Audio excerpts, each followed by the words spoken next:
Yan. Hello, Ate Abby. Ayan, mukhang nawala siya sa linya. Alam mo, nasa Laguna siya, no? Okay, tawagan natin muli, ano? Ang ating pinag-uusapan po ay trust issue, ano? Sabi niya kanina, sinishare niya dun sa verse niya, if we know the truth will set each one of us free. Nako, napakasarap marinig po ng ganyang promises, ano? Yung katotohanan, although it hurts, sasabihin naman ng iba, napakasakit malaman ng katotohanan, pero kasi yun ang katotohanan, so yun naman po ang magpapalaya sa atin, ano? Sa mga ating mga katuroang madaming katuruan kasi in the past, unfortunately, laan po yan may mga superstitious. Yung bang hindi siya totoo at nagiging totoo dahil pinapanghawakan nyo. So gusto natin yun, dun tayo mag-a-align, dun tayo maniniwala sa katotohanan para makapagpalaya at maging mawala sa atin yung ganong katuruan. Mga strongholds, ika nga. Pag sinabing stronghold, ito yung nag-hold sa inyo ng strongly. Halimbawa, sasabihin mo, pag hindi ka sumunod halimbawa sa kung anumang katuruan dyan, ikaw ay mapapahamak halimbawa, ayaw natin yung mga hindi ka siguraduhan. So nagbabalik sa kabilang linya, nandiyan na sa kabilang linya ulit. Ate Abby, hello po. Ayan, merong tayong intermittent signal. It happens all the time. Ayan, Ate Abby, hello. Okay, ulitin natin ang pagtawag. Go ahead, Ate Abby. Can you hear us? Siguro, mo na lang yung line niya. Anong pangalan nito? Hello, Ate Avik. Alright. You have to forgive us na medyo yung aming signal, and it happens all the time, intermittent. In other words, nagiging weak. At saka nasa Batangas kasi siya, alam natin nag-earthquake dyan ng isang araw or kahapon. So, hopefully they're safe at maayos at maging malinaw yung signal. Again, sinasabi po natin, siguro Proverbs 3:5-6, pwede na yung itala yan. Kasi alam mo, ito yung pagtitiwala. Trust in the Lord with all of your heart. Di po ba? Hindi sinabing trust in the Lord with 1/4 of your heart o 1/5. There are 4/4 kasi sa heart natin. Pero again, with all of your heart. And then may kasunod po yun, lean not unto your own understanding. Di ba? Ang sarap marinig na ikaw ay hindi magtitiwala sa sarili mo kasi kulang nga ang kaalaman mo, limitado. Pero kung sinasabi, lean not, huwag kang magtiwala on your own understanding, sa sarili mong kakayahan, sarili mong strength. Kasi nga, limitado, di ba? And then, may kasunod yun, lean not into your own understanding, but acknowledge Him. Acknowledge the Lord. Acknowledge Him, or siguro sa iba, sasabihin, put Him first in everything you do. In everything, in every decision, in every plan. Kasi ang dahil natin plano, di ba? Laging, bukas punta ako sa ganito, bukas magtatayo ako ng restaurant, bukas gusto kong magbukas ng farm, bukas. Ang daming mga plano. But again, lean not unto your own understanding. Acknowledge Him first. Put Him first in every area of your life. And He, itong pinakamasarap, will what? Crown your efforts with success. He will direct your path. Diba? Ang sarap kung ikaw ay gigiya or bibigyan ng guide sa lahat ng iyong patutunguhan. Ayan po ang ating memory verse, habang kinokontak si Ate Avik. Proverbs 3:5-6. Sa lahat po na nakatuon at pakinig sa ating programa all over the world, just so tumawag po kayo sa ating linya kung na-memorize nyo yung ating memory verse. At good news, meron po kayong Bible at the end of the show. Just call our radio station, DWIC 882-470-1750 at hingin nyo po yung inyong regalo from Sulong na Bayan. Okay, hindi ko na patatagalin pa na sa ating himpilan. Actually, live. Makikita nyo na siya, ang ating panauhin na isa pa, at tayo ay sumasaludo sa kanya dahil marami siyang ikikwento at ibabahagi, fascinating ang kwento niya, so we will find out from him, so to speak, straight from the horse's mouth, so to speak. Siya po ay honor ng Bistro Charlemagne at isa sa mga masasarap na kainan. After the spiritual feeding, ito naman po, physical feeding. We need, tingnan mo, ang gwapo, di ba? Ayan. Okay. No less than the owner of Bistro Charlemagne, named after himself. Welcome to our program, Sulong na Bayan, Charlemagne Lim. Hello, good afternoon, Dolly. Ayan, naku-broadcast. Broadcast sa lahat ng quality. listeners natin. Pwede ng broadcaster to, matatalo natin yan. Si Vic De Leon Lima, kasama namin dito si Vic De Leon Lima sa ating himpilan, ano? Tingnan mo naman, modulated. All right. Aba, syempre, pandemya, no? Ngayon, Charlemagne. Do I call you Charlemagne? Yeah, please. Okay. Medyo, ang business, talagang kailangan uphill battle matatawag, ano? Yung pandemya. So, paano yun? The restaurant business, paano kayo nakaka-survive? Yeah, so ang restaurant, kasi we've been in the business since December 16, 2001. Right. So yung setup ng restaurant namin, never kami naging for takeout and deliveries eh. Talagang for dine-in. For dine-in talaga. As in, wala kaming mga riders, wala kaming mga motorcycles, yung mga free delivery. Kasi ang setup ng restaurant, like what I said, 20 years ago, talagang for dine-in talaga. Yung pagpapasok yung customers namin mag-order ng soup sa amin, mag-order ng salad, mag-order ng appetizers, tapos may main course, may desserts, tapos may wine kami in drinks. Alright. Tapos lahat ng mga tables namin, lahat may mga fried rice sila. Ayan, so nakikita natin yung pagkain, napakasarap. Nagutom bigla. Anyway, you're saying, yeah, may so soup, ngayon, meron. kompleto. So ngayon, itong Full pandemic set. na to, for the first time in our life, syempre nagsarado tayo ng lockdown tayo for March 15th hanggang June 1st, no? Okay. So no choice kami, kung hindi, talagang magde-deliver talaga kami. Right. So ang unang ginawa namin nasa Santa Rosa, Laguna, yung branch namin doon, yung kusinero namin sila nagde-deliver. Siya na rin. Oo, yung mga Multitasking. sila nagmumotor, talagang sila nagde-deliver. Yeah. So yung syempre hindi naman lahat ng mga branches, yung mga kusinero namin or waiters namin may mga motorcycle, yung iba nagko-commute di ba? So fortunately, may mga apps tayo like yung mga Grab, mga Lala Move, ang rami, may Move It, may Move On, Tok-tok. tapos yes, tapos may Kala mga ko food apps na yung mga DXXX, Picaroo, rami, may choices. So, ang laking tulong sa amin. Ang laki tulong sa amin noon. So, just imagine yung 20 years ago, nag-open kami ng restaurant. Wala kang social media, wala kang... Hindi pa uso yun noon, wala kang 20 years Instagram, ago. wala kang Facebook. So, dati landline tatawag o ano yung mga food Anong niyo o pwedeng order ma-order kami take out. sa At least menu? ngayon, magva-Viber sa amin, magwa-WhatsApp sa amin, magdi-direct message sa Instagram, sa Facebook. So, ang laking tulong ng social media. I really believe kung walang social media at saka wala yung mga food apps, there's no way na restaurant magsasurvive sa pandemic. Pero despite that, hindi ko sinasabi nagsasurvive kami, no? Actually, we've been losing a lot of money simula nung pandemic nung March last year. Right. Kaso lang, nandito lang ako sa point na kailangan ko lumaban sa pandemic eh. Kasi we've been in the business for 20 years. Pag sinara ko to, paano? Wala na. Ano nang gagawin ko for the rest of my life? Right. Lahat ng tao, di ba, usually pag Nagdardelay mga, sa they say na if you are a good businessman, you have a lot of businesses, di ba? Right. Oo. Ako Ikaw, wala. Yun, Ito lang talaga. Naka-zero in ka lang Wala sa na. So, restaurant. ito lang ang negosyo namin ng sister ko for the past 2 decades. So, wala kaming backup plan. Right. So, ngayon, pag sinara namin, hindi na namin anong gagawin namin. Yes. Pero ngayon, pag linaban naman namin, sobrang broke na broke kami, talagang ubus na ubus ang funds namin. So, lalo na ang pinakamasakit sa amin yung pinaka latest branch namin, nag-open kami sa Ayala Malls, Manila Bay. Siya yung biggest mall ng Ayala. Oh, wow. Nag-open kami December Manila 23rd, 2019. Alright. Siya yung between Solaire and City of Dreams. Wow, okay. Ang ganda ng mall niya. I'm sure. Siya yung biggest mall ng Ayala. Kaso lang, pag-open namin, pandemic. Nakasabay. So, never kami umangat.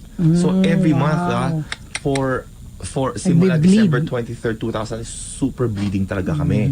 Tapos mga restaurants doon, lahat hindi nagtuluyan. Walang nag-open. To the point sa strip kami lang. So tinuloy nyo pa rin? Tuloy kasi hinabol ko talaga yung Christmas. Sabi ng Ayala, mag-open kami buong Christmas. Hinabol ko, pati contractor ko, pinilit ko. Pero pag open namin, walang pumasok sa amin right from the first day. Really? Talagang wala talaga. Kasi pandemya na yun. Simula na pandemic, takot na yung mga news na, di ba, mga lumalabas-labas na ayaw na. Tsaka may GCQ, mayroong restrictions na. So wala, somehow nag-open kayo pero wala naman revenue, walang income. Wala. Tsaka losing kami. To the point, nung usually may dalawang driver kami, si Randy and Drexler. Hindi na rin namin sila pinapasok kasi natatakot kami. Baka sila naman sila, magbigay ng virus sa bahay. Like ako, pati yung PA at saka maid. So alam mo, simula nung May 15th Okay. last year until this day. Ako nagde-deliver sa 3 branches namin. Wow. Ako lang nag-load ng stocks sa pickup truck. Ako rin nagde-deliver. Wow. So lahat ng mga guards ng Ayala Malls, alam nila na ako nagde-deliver. I'm sure, oo. Until this day, so ngayon, cost cutting kami. Hindi na rin kami nag-hire ng driver. Right. Has to be. Yeah. Cost cutting. Tapos pati yung to trim PA down. ng sister ko, ginawa namin ng cashier. Cost cutting talaga kami. Oo. So ano kami, for survival talaga. Multitasking na rin at saka survival syempre sa ganyang nangyayari, no? Okay, pabalikin natin sa kabilang linya very quickly. I beg your indulgence, Charlemagne, ano? Dahil sa kabila mukhang okay na yung linya, Okay na yung kasi we have to pray na ano nga ba ang ating mga concerns din, ano, Charlemagne, but we will syempre babalik tayo sa ating pinag-uusapan. Go ahead, Ate Abby. Hello. Hello po, good afternoon po ulit. Ayan. Kasama na natin ang owner ng Bistro Charlemagne, no less than Charlemagne Lim. At baka may itatanong din siya sa'yo. Ayan, go ahead. Hello, good afternoon. Good afternoon po. Wala naman masyadong matatanong Marivic, pero whenever you guys talk about breast cancer, nalulungkot ako kasi yung ex-girlfriend ko, we were together for 7 years. Alright. So yung nalaman niya nagka-breast cancer siya, sobrang healthy niya kumain, as in, lahat ng ang hilig nutritious niya kumain, vegetables at saka fruits. Fish. Hindi siya mahilig kumain ng mga meat or mga pinis. Super healthy eating talaga. Mula bata pa siya. So sobrang sakit sa kanya, yung nagka-breast cancer niya, hindi niya matanggap. Kasi sobrang healthy. So alaman niya hereditary. Which is hindi niya nalaman kasi yung dad niya passed away when she was 6. Alright. So yung nalaman niya yun, siya half Australian half Filipina. Yung nalaman niya may breast cancer siya, nagpa-check siya dito sa Asian Medical Center. The next day, lumipad siya agad sa Australia. Perth. Perth. Agad-agad. Tapos nag-migrate na siya doon. Hindi na bumalik. Yun. Ang hirap. So, pero naka-recover ba? Yes, nag-chemo siya for 3 months for every 20 days. Nawalan siya ng hair. Yeah. Pero ang maganda, kinukwento niya sa akin, like sa Australia, may binibigay sa akin yung cover sa hair. Yung parang cold compress na na-save yung hair niya. Okay. So, madami kasi mga inventions ngayon. Yes, oo. So, yun chemotherapy siya, gano'n. Tapos, everyday may tinitake siyang pills. Lahat For the ng next 10 years maintenance. ang treatment niya. Mga sessions. So, yes, pag may sinasabi breast cancer, nalulungkot ako kasi, di ba, ako nakaka-relate ako eh. Right. And now that you're saying that, Ate Avic, hindi lang breast cancer ang ating naririnig. May mga kung ano-ano pang diseases, illnesses. How do we address this? Paano natin pagtitiwalaan ng Panginoon na sinasabi ko nga sa iyo earlier bago tayo maputol, ikaw na mismo ang nakakaramdam ng diseases and sakit or illnesses. Go ahead, Ate. Na yun. Saka yung mga tao involved doon sa paligid niya, Yes. nakakaramdam din ng emotional setback, sabi nga po natin. Pero alam niyo po, yung sinasabi ng Panginoon na to live is Christ and to die is gain. Kung alam po natin yung, lahat naman tayo, lahat ng bagay rito sa mundo ay temporary. Madaling sabihin yan kasi hindi ka dumaan sa ganyan. Yung parang ganyan, hindi ka dumaan sa mga pain. Pero alam niyo po ba, within 4 years time, nawala ko ang nanay ko, ang 2 kapatid ko. So, kumbaga, orphan ako ngayon. Nagsusunod na lang ako sa buhay. Pero, nagsusunod na lang ako. Patay na kasi ang tatay ko nung 10 years old na ako. So, cut a long story short, yung 4 na taon na yun, nagpalibing ako ng 3 mahal ko sa buhay. Okay. Pero kung wala ang kalakasan ng Panginoon, kung wala ang Diyos sa buhay ko, kung wala ang comfort and strength na mula sa Panginoon, ay bibigay din ako. Namatay yung kapatid ko the following year, namatay uli yung pangalawa, nagbakasyon ako ng 1 taon, namatay naman ang nanay ko. So, kumbaga, iba yung comfort noong may pamilya ka eh. Ngayon sabi ko, yung sinasandalan ka na kahit na hindi sila makatulong financially, hindi ko sinasabing hindi sila tumutulong, pero ang sa akin, yung presence lang nila, knowing na meron ko matatakbuhan. Right. And that is our Lord. Sa atin, we want to trust Him nga with all of our heart. Yung Proverbs 3:5-6. Alam mo, medyo kulang na oras, but you will have to forgive me. Siguro, you close us in prayer, i-pray mo na rin pati lahat ng mga may sakit. Go ahead, Ate Abby. Okay. Panginoon, marami pong salamat na meron kaming ama na tatakbuhan sa lahat ng panahon. Maraming salamat sa iyong mga pangako. Maraming salamat, Panginoon, that we are in covenant with you, God.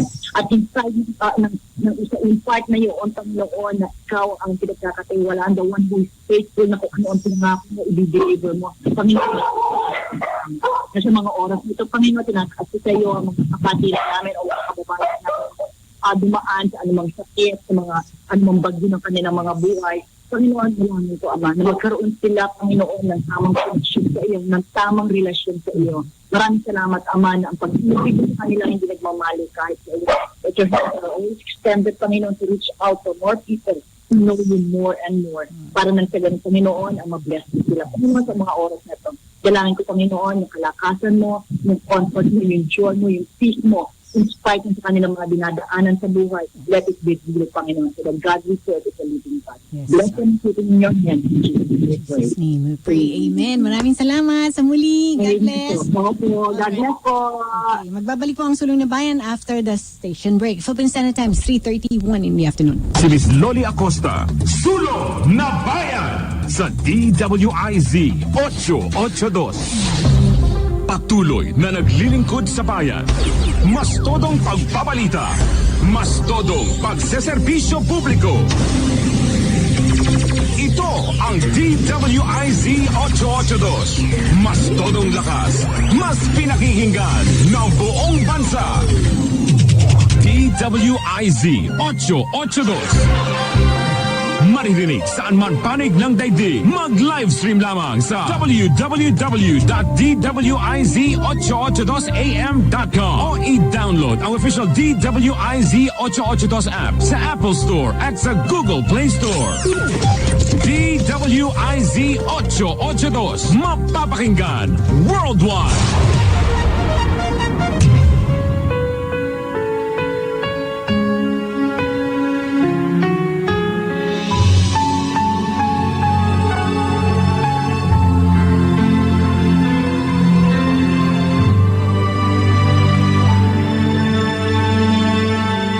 Ito ang oras ng panalangin, panalangin para sa pamilya. Ang mga petisyon na nilalaman ng panalangin ito ay hinango sa mga katuruan ng salita ng Diyos, ang Biblia. Ang salita ng Diyos mula sa Kolosas 3, Kapitulo 18 hanggang 21 at Efeso 6, talatang 4. Mga babae, pasakop kayo sa inyong asawa, sapagkat iyan ang kalooban ng Panginoon. Mga lalaki, mahalin ninyo ang inyong asawa at huwag kayong maging malupit sa kanila. Mga anak, sundin ninyo lagi ang inyong mga magulang sapagkat iyan ay nakalulugod sa Panginoon. Mga magulang, huwag ninyong pagagalitan ng labis ang inyong mga anak at baka masiraan sila ng loob. Sa halip, palakihin ninyo sila ng may tamang disiplina at turuan ng mga aral ng Panginoon. Naway sabayan ninyo ako sa panalangin na ito. Salamat, Panginoon, sa biyaya ng pamilya na iyong pinagkatiwala sa amin. Tunay nga na ang pundasyon ng bawat pamilya ay ang matatag na pagsasamang mag-asawa.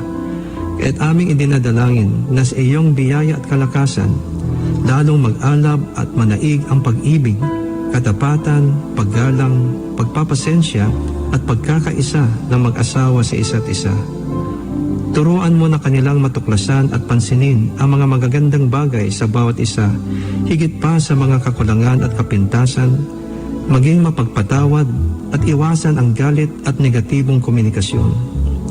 Turuan mo sila na laging magpasalamat sa iyong mga biyaya sa araw-araw at palagiang hanapin ang bawat paraan kung paano sila makapagbibigay ng lakas loob at inspirasyon sa isa't isa.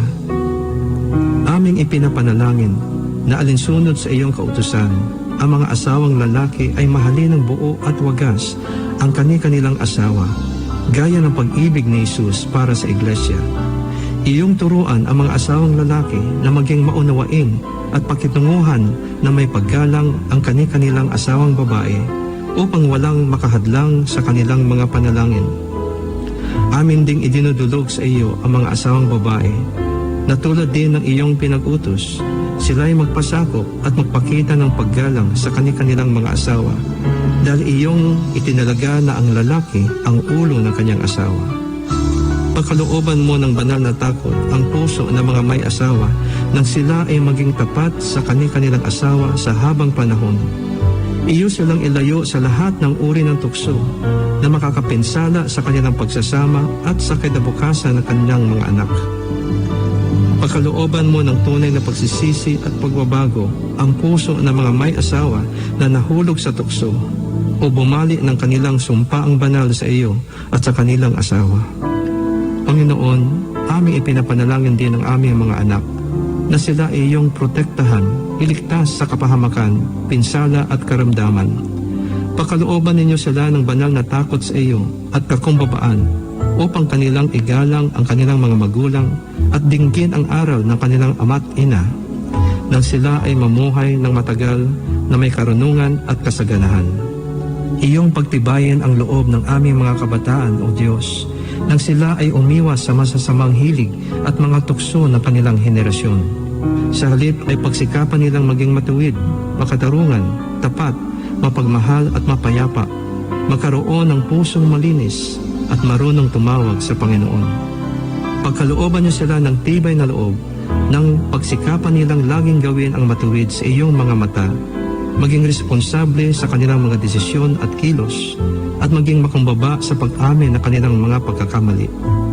Iyo silang turuang magtiwala sa iyo sa lahat ng oras at magtiyaga sa kanilang mga pagsisikap at maging matatag kapag nakaharap ang kabiguan. Iyong ipreserba ang iyong layunin para sa kanila at ipahintulot na matupad ito sa kanilang mga buhay upang ang pagpapala mo ay kanilang mapanatili at maipamana sa kanilang mga salinlahi. Maraming salamat, O Panginoon, sa iyong pagtugon sa aming mga dalangin na ito sa pangalan ni Jesus. Amen.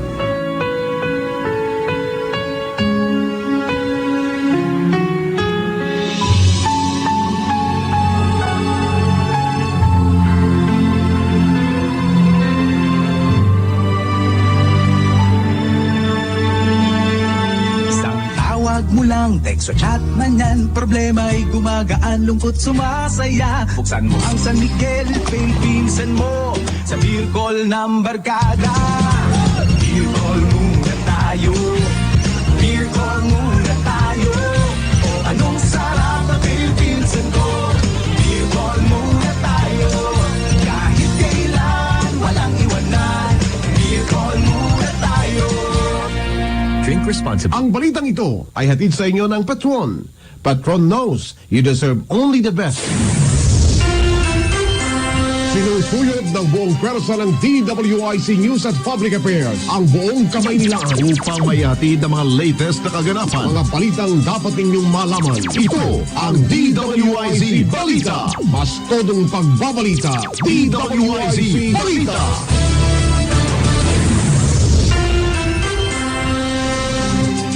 Mga senador at kongresista dumating na sa batas sa pambansa para sa uling sona ni Pangulong Duterte. Detalye sa report ni Patrol 7, Jill Resonto. Dumating na sa Kongreso para sa uling Duterte sina Senator Juan Miguel Zubiri, Ramon Bong Livinio Jr., Senate President Tito Soto, Congresswoman Nita Duran, Mikey Arroyo, Jocelyn Tulfo, Senator Amy Marcos, Bato de la Rosa, Cabinet Secretary Carlo Nograles, Secretary Alfonso Pusi, Energy Department, Pavel Nuncio. At ito yung bahagi naman ng reaction itong si Senate President Tito Soto kung ini-expect niyang masasabihin ni Tete sa kanya zona. Well, we expect of course an update on how the rollout of the vaccine program is going and the final stand of the President on the respective economic recovery programs. Bahagi ng pahay ni Senate President Tito Soto para sa mga 2021 Special Recovery, it's 7 Jill Resonto kung sa pinamito ng Kasbrayzi. Pangulong Duterte lalahad mamaya mga dapat pang bagbabagong gawin ng susunod na administrasyon. Detalye sa report ni Patrol 17, Jopel Pelenyo. Hindi malayo ayon kay Cabinet Secretary Carlo Alexi Nograles na mag-iwan ng instruction o bilin si Pangulong Rodrigo Duterte para sa susunod na magiging presidente ng bansa o sa susunod na administrasyon kung sino man aniya, sabi ni Nograles, ng ang magiging successor ng Duterte administration, maaaring magpahapyaw aniya ang Pangulo sa kanila, partikular sa kung ano ang mga pagbabagong dapat na maituloy para na rin sa kapakinabangan ng bansa at ng mga Pilipino. Hindi rin ani Nograles malayo na mailahad ng punong ehekutibo sa itatanghal na 17 Pangulo ng Republika kung sino siya ang mga hamon o challenges na kakaharapin ito sa sandaling siya na ang nasa Malacanang. Sa panig naman ni PCO Secretary Martin Andanar, abangan na lamang daw kung mababanggit ng presidente ang usapin hinggil sa West Philippine Sea. Ang tiyak niya mga topic na mababanggit ng Pangulo mamaya sa SONA ay ang tungkol sa peace and security, social service, infrastructure, ang update sa tugon ng pamahalaan sa COVID-19 at ang estado ng ating ekonomiya. Ito si Patrol 17 Chopel Peleño nag-uulat para sa impilang may torong lakas, DWIZ. Underspending sa pondo ng Bayanihan 2, idinitalye ng isang senador. Alamin ang balita niyan mula kay Patrol 19, Celi Ortega Bueno. Bagamat sinabi ni Senator Panfilo Lacson na nagkamali ang Pangulong Duterte sa pag-aakusa sa kanila ni Senate President Tito Soto na binatikos nila ang underspending sa budget sa Bayanihan 2, sinabi ni Lacson na naging dahilan nito para siya'y makurious sa talamin ang bagay nito. Sa pagsasaliksik ni Lacson, nakita niya ang dalawang anyay malakas na dagok sa publiko sa panahon ng pandemya.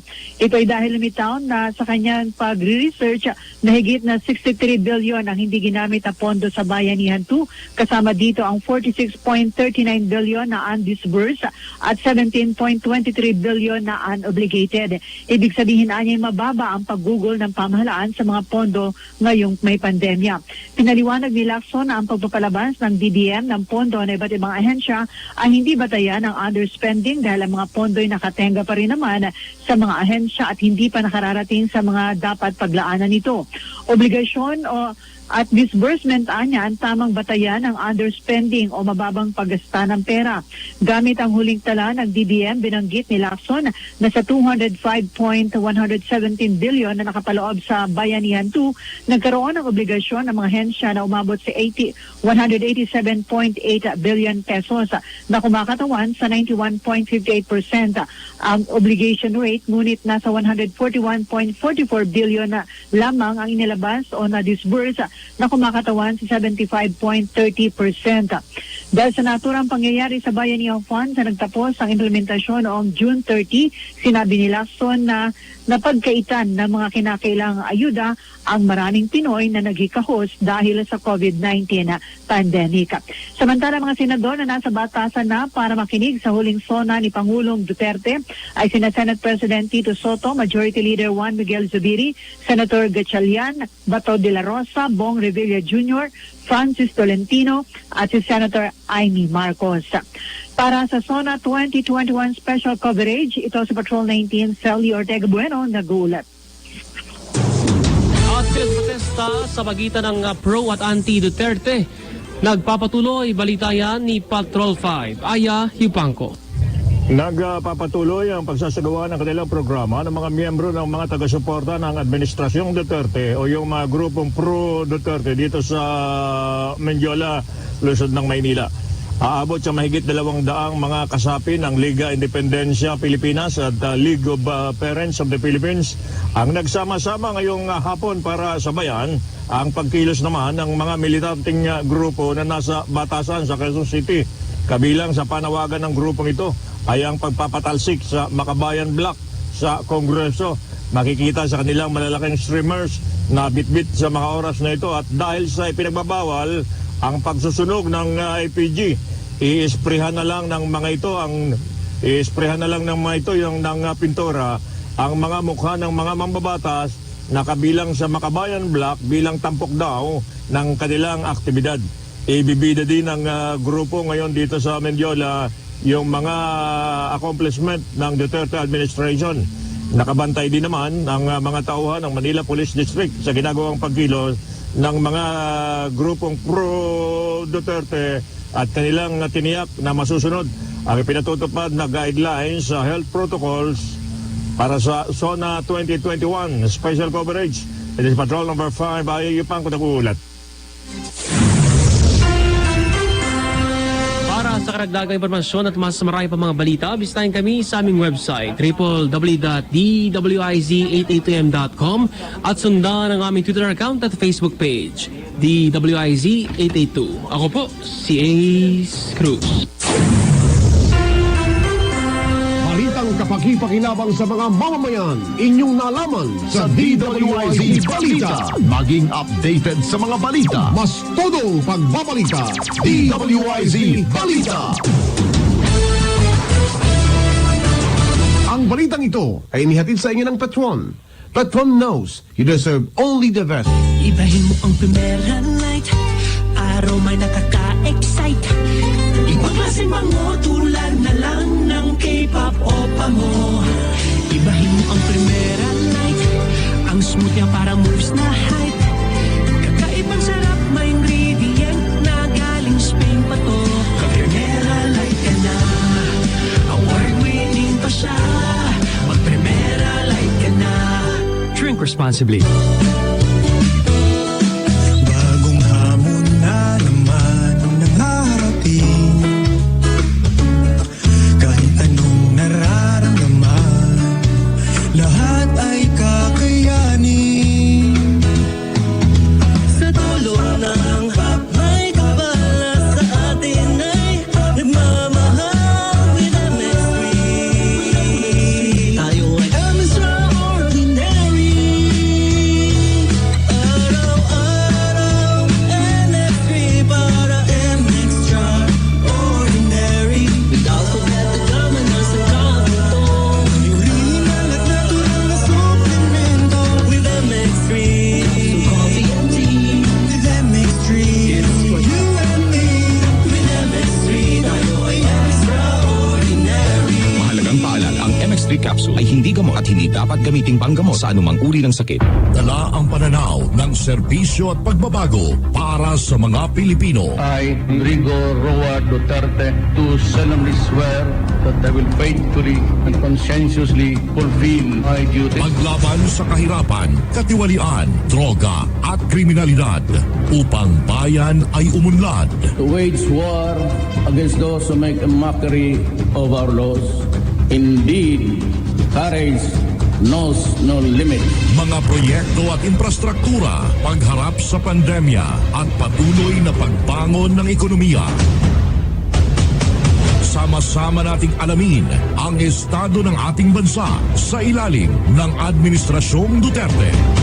Ang ika-6 at huling State of the Nation Address ni Pangulong Rodrigo Roa Duterte ihahatid sa inyo ng Aliw Broadcasting Corporation dito sa himpilang DWIZ 882 at mapapakinggan din sa mga DWIZ at home radio stations sa buong Kapuluan, Dagupan, Legazpi, Naga, Palawan, Iloilo, Cebu, Tacloban, Cagayan de Oro, General Santos at Davao. Huling sona ni Presidente Duterte ngayong Hulyo 26, alas 4 ng hapon, live na mapapakinggan sa DWIZ 882. Huling sona ni Presidente Duterte sa DWIZ. DWIZ! Si Miss Loli Acosta, Sulong na Bayan sa DWIZ 882. Kung muli ating programang Sulong na Bayan, nako, we will have to pause. Alam mo, I beg your indulgence, Charlemagne, but this is kailangan, it's a must. So, again, sa ating pagpapatuloy maya-maya, we will find out yung mga gusto nating ibahagi sa ating mga tagapakinig. But anytime soon, ang Pangulo, syempre, ang State of the Nation address will be coming in. But again, tell us your mga ginagawa or ano pa yung parang plano mo for your staff and your restaurant? So yung mga staff namin, sobrang loyal sa amin. Yes. Marami sa kanila since 2001. So as of now talaga, no choice kami kundi skeletal. Kasi nakikita talaga nila yung benta namin .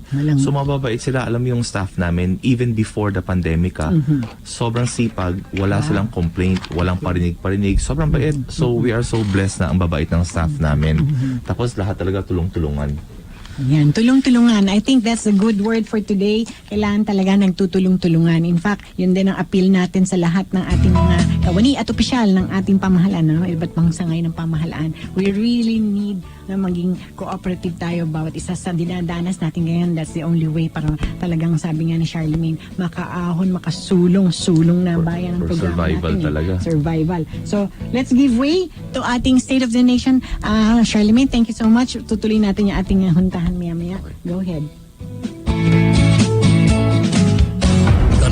pananaw ng serbisyo at pagbabago para sa mga Pilipino. I, Rodrigo Roa Duterte, do solemnly swear that I will faithfully and conscientiously fulfill my duties. Paglaban sa kahirapan, katiwalian, droga at kriminalidad upang bayan ay umunlad. To wage war against those who make a mockery of our laws. Indeed, courage knows no limit. Mga proyekto at infrastruktura, pagharap sa pandemya at patuloy na pagbangon ng ekonomiya. Sama-sama nating alamin ang estado ng ating bansa sa ilalim ng Administrasyong Duterte. Ang ika-6 at huling State of the Nation Address ni Pangulong Rodrigo Roa Duterte ihahatid sa inyo ng Aliw Broadcasting Corporation dito sa himpilang DWIZ 882 at mapapakinggan din sa mga DWIZ at home radio stations sa buong Kapuluan, Dagupan, Legazpi, Naga, Palawan, Iloilo, Cebu, Tacloban, Cagayan de Oro, General Santos at Davao. Huling sona ni Presidente Duterte ngayong Hulyo 26, alas 4 ng hapon, live na mapapakinggan sa DWIZ 882. Huling sona ni Presidente Duterte sa DWIZ. Ang huling sona ng Pangulong Rodrigo Roa Duterte, the DWIZ Special Coverage. DWIZ Special Coverage.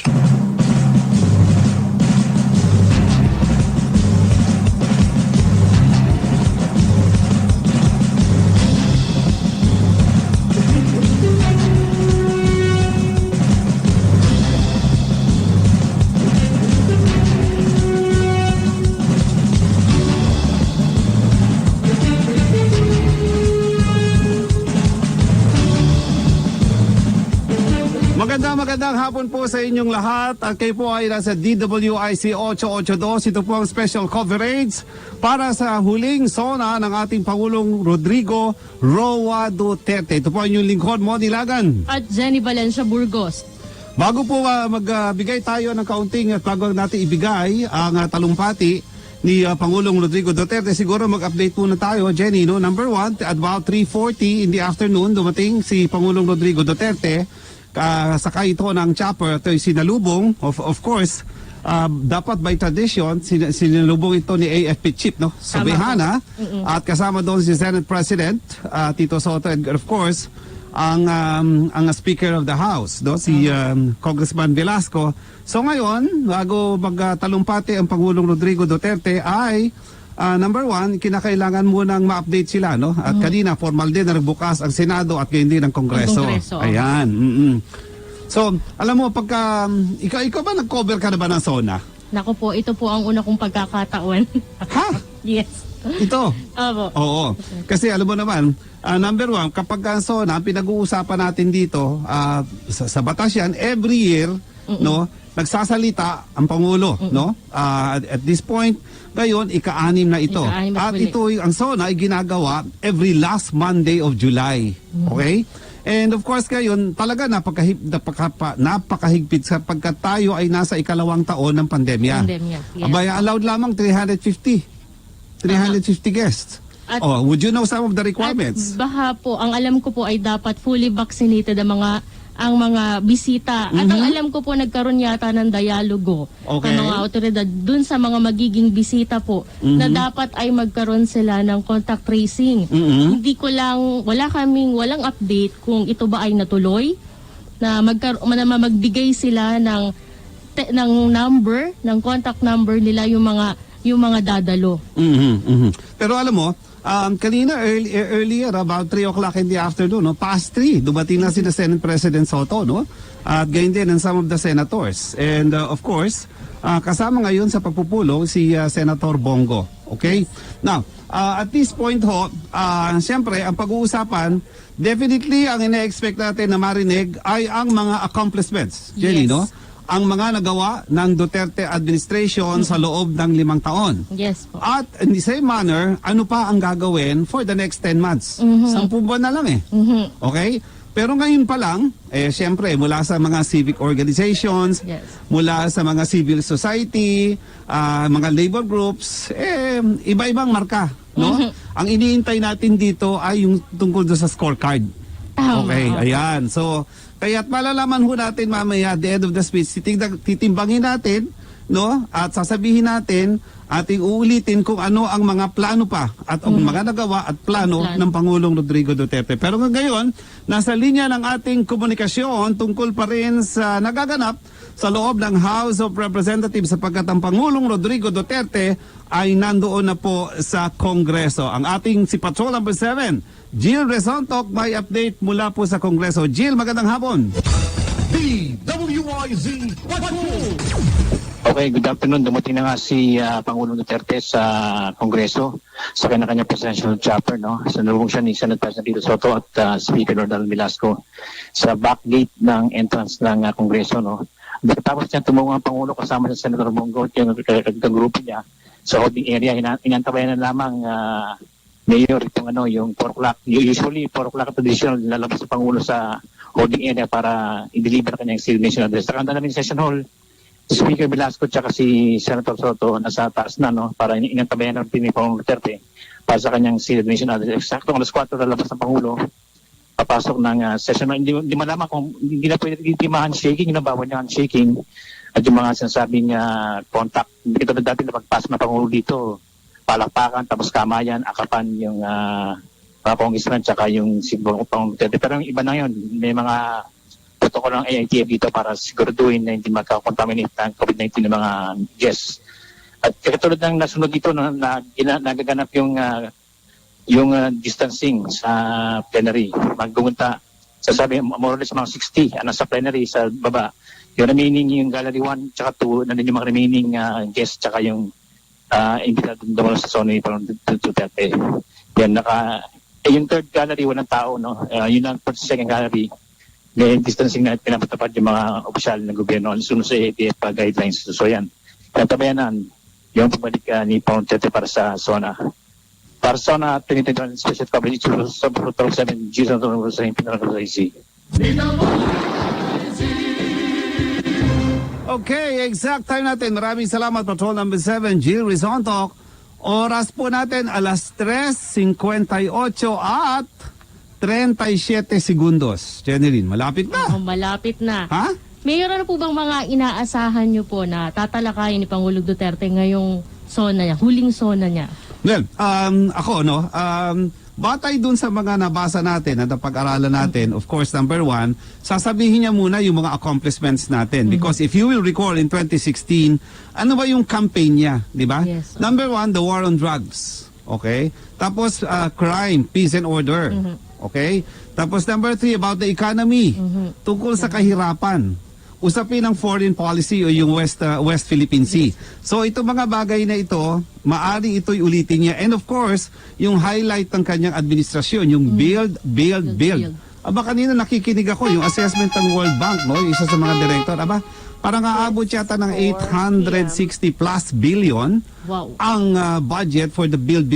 And out of that, siguro mga 30 plus yun, it was reported by DBWH Secretary, no, si Mark Villar, na something like mga 11 na yung mga major projects under the build ng under the Duterte administration. So I think ito ay magpapatuloy. So isa pa rin sa inaasahan natin dito, I'm sure sasagutin niya yung batikos tungkol sa pandemya. Yes. How they handle the pandemya. Especially ngayon, mabigat itong Delta variant, no? So, ako, yun ang ano ko. Siguro ikaw, you do your own research also.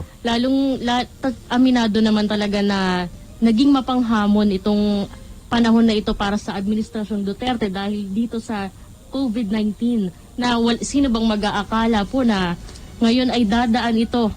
Diba kung yung baga sa sakuna, yung bagyo, yung lindol, yan ay napaghahandaan na, common na. Hindi na, parang pwede pang paghandaan ng mga susunod pang administrasyon. Pero itong pandemya, sino bang mag-aakala nga po? Kaya sobrang naging mapanghamon itong pandemya para sa administrasyon ng Duterte. Exactly. I think it's not only the Duterte administration but the whole wide world, no, sa lahat ng mga nakaupo na mga presidente, naging malaking hamon itong pandemya sapagkat unexpected dito, no?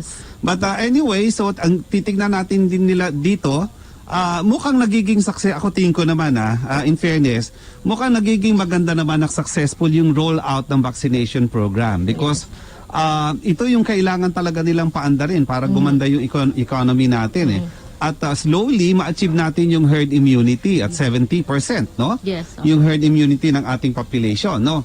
But the other one, the other controversial issue, I think he would also discuss or tackle itong endo bill to end the contractualization. Because if I may recall, isa rin ito sa major issues na binanggit ni Pangulong Duterte noong 2016, I will stop contractualization.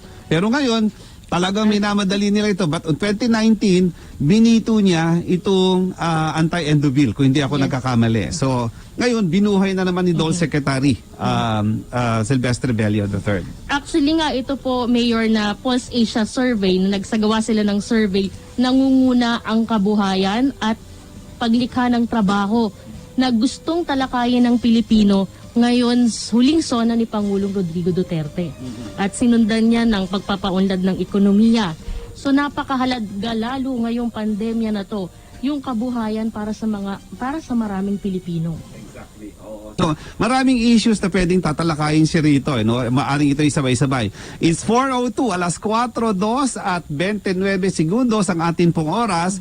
So, in our TV monitor, ay nakikita pa rin natin si Pangulong Duterte ay nasa loob ng holding area, no? Mukhang hindi pa tapos ang discussion o pag-uusap niya with the Senate President Tito Soto. Andun din si Speaker Velasco and of course si Senator Bongo, no? So any moment from now, antabayanan po natin, mga ka-IC, mga gili po naming tagapakinig, ang huling mga magiging programa at gagawin ng Pangulong Duterte sa kaniyang ika-6 na SONA, the last SONA under the Duterte administration. Alam mo, doon sa mga opposition, no, nababanggit ko. Oops, sandali. Meron tayong report. Nasa linya ng ating komunikasyon si Patrol number 17, Jopel Peleño, na may ulat po diyan pa rin sa ating pong kongreso. Maaring siya ay nasa paligid, no? Jopel, magandang hapon. Jopel.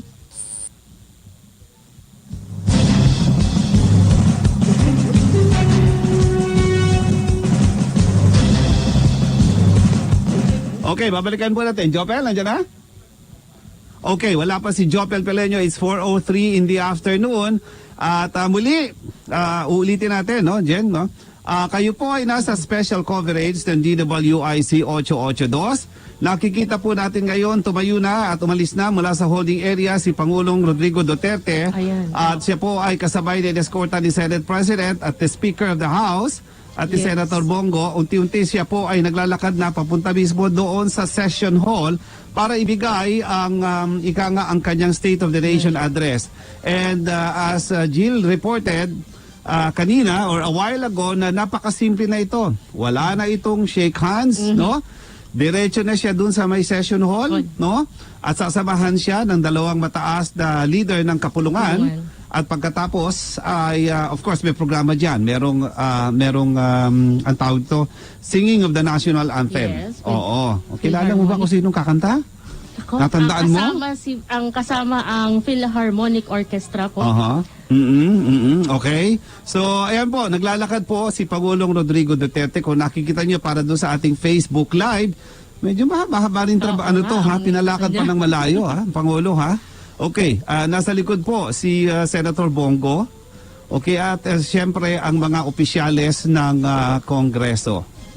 So, in any moment, madidinig na natin ang ating Pangulo. So, balikan lang natin, no, Jenny, no? So, isa pa rin sa malaking issue na maaring talakayin ang pag-usapan, mainit po ito, ang West Philippine Sea.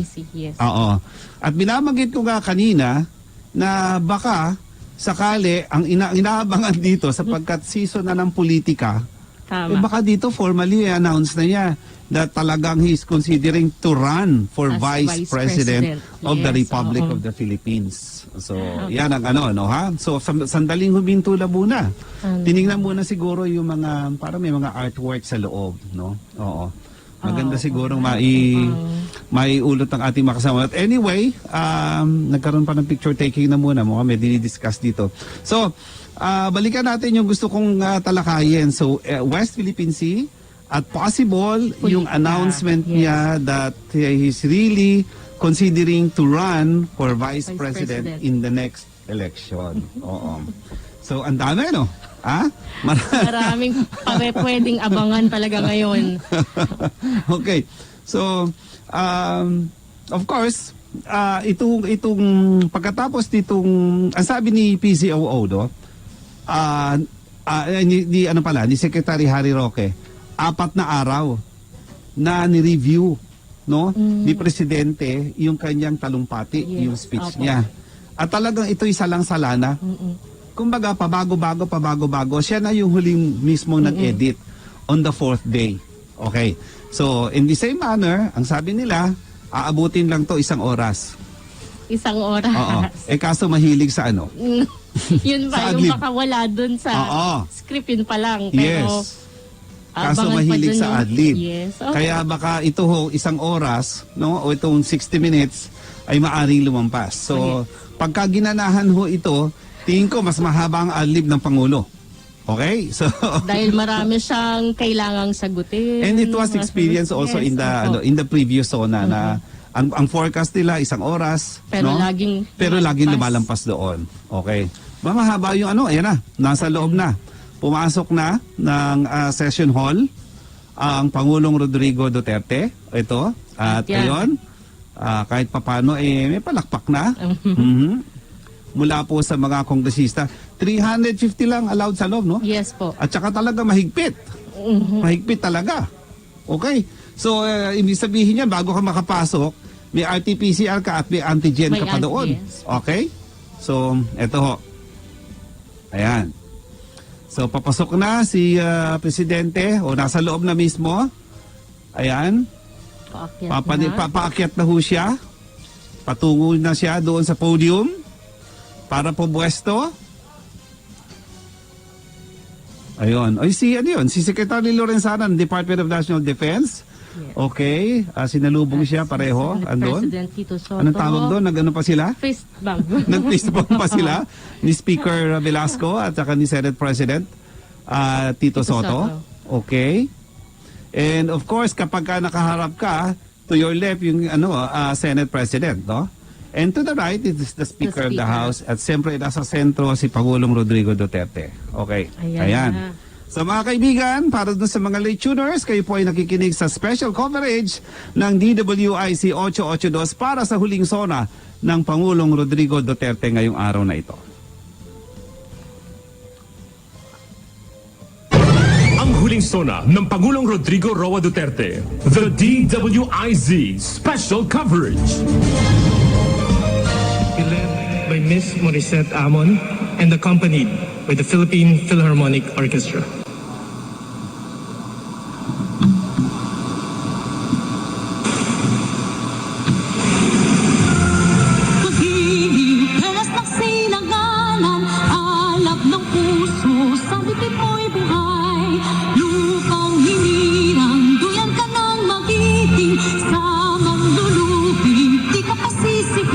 Sa dagat at bundok, sa simoy at sa langit ang kasamay, dilag ang tula at awit sa paglayang minamahal. Ang kisap ng watawat mo'y tagumpay na nagdidinig. Ang bituin at araw niya kailan ang may di magdidilim. Lupa ng araw na malhatid magsimba, buhay langit sa piling mo. Aming ligaya dapat may mag-ate, ang mamatay ng dahil sa'yo.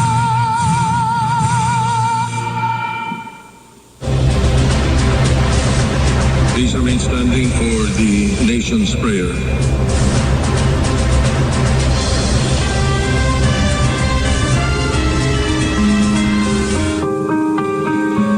Ama naming makapangyarihan sa lahat,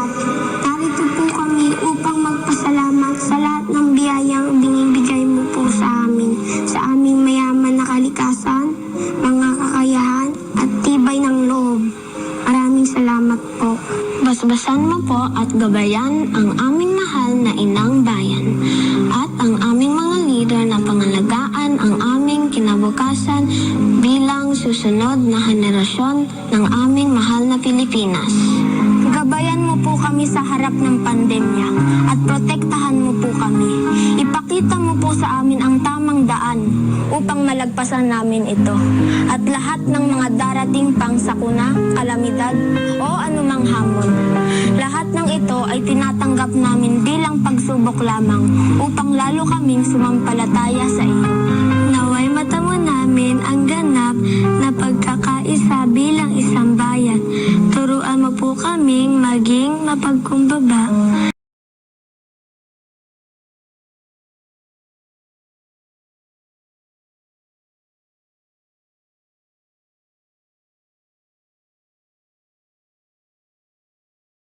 Maging dito sa Pilipinas o sa ibang bansa. Patatagin mo po sana kami bilang tao at bilang isang bayan na laging nananalig at naniniwalang hindi mo po kami pababayaan kailanman. Salamat Panginoon sa lahat ng blessing sa amin. Ito po ang aming dasal. Amen.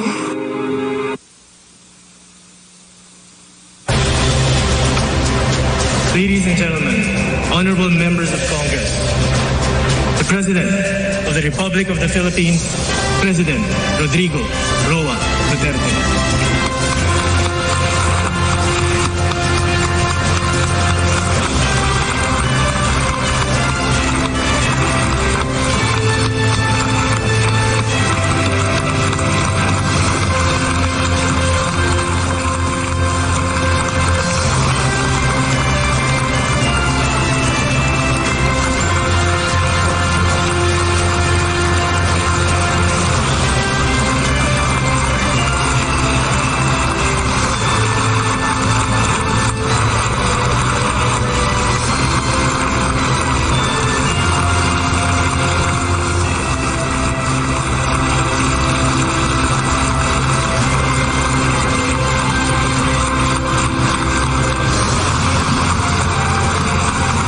Kindly sit down. By far, this is the most beautiful sauna crowd that ever happened here. So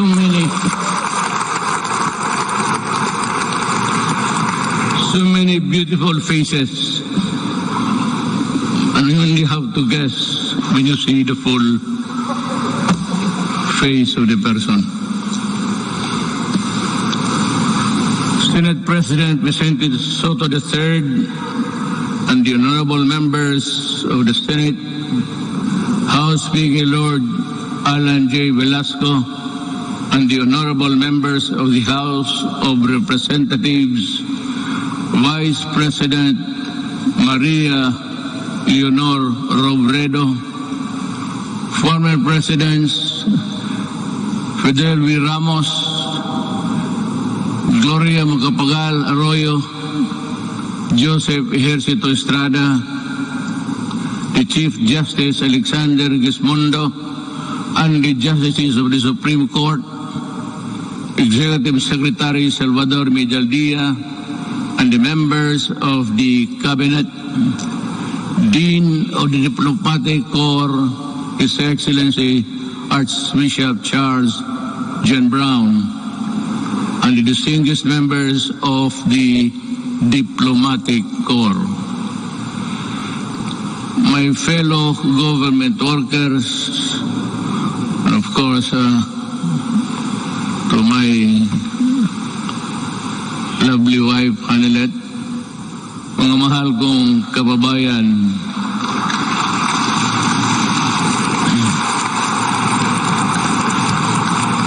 when I assumed the presidency 5 years ago, dominant in my mind were the dreams and visions of a better life for all Filipinos.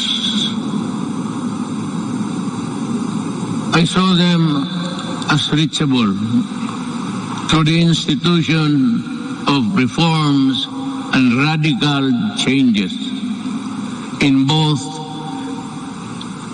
in the structure of government and the mode of governance. Changes designed responsibility, accountability, and all in consonance with the truth that the public office is a public trust. When I ran for the presidency, I just made fundamental processes, and strangely, you can count them by the fingers of your hand. I made those changes which I thought that was really, there was time and doable. To offer free education, it's there already. The universal health care, nandiyan na po. The fight against illegal drugs, criminality, and corruption, and the development structure, including free irrigation and other big-ticket projects, which I thought I did not have the funds to do it. But perchance, among others, they were done in my term. Today, as I approach my term, my end of my term, I have less visions, but more remembrances. But mine is not to review or to second guess what might have been, but to bear and respond with the urgency of the unforeseen events as they unfold. Even before I took the oath of office, and everyone else, I suppose, knew the gravity of the enormity of the problems that the country was facing.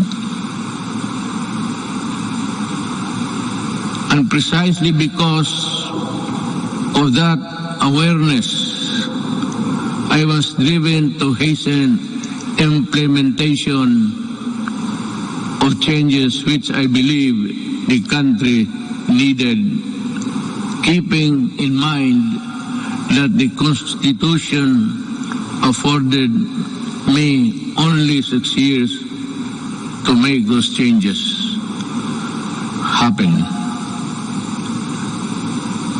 Making a difference within the constitutional time frame is what I was up against. But no one gets by legally without warming to the needle's eye of the constitutional imperatives. That is why I cajoled, I shewed, I pushed, and I tangled with men of wealth and influence who were oblivious to the angst and pleas of the weak and impoverished. And for that, I was pilloried to no end. But I did not succumb to the attacks. And neither did I allow criticisms, however intense, dampen my determination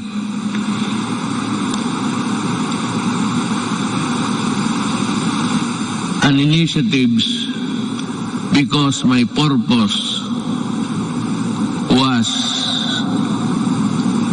pure and unpolluted.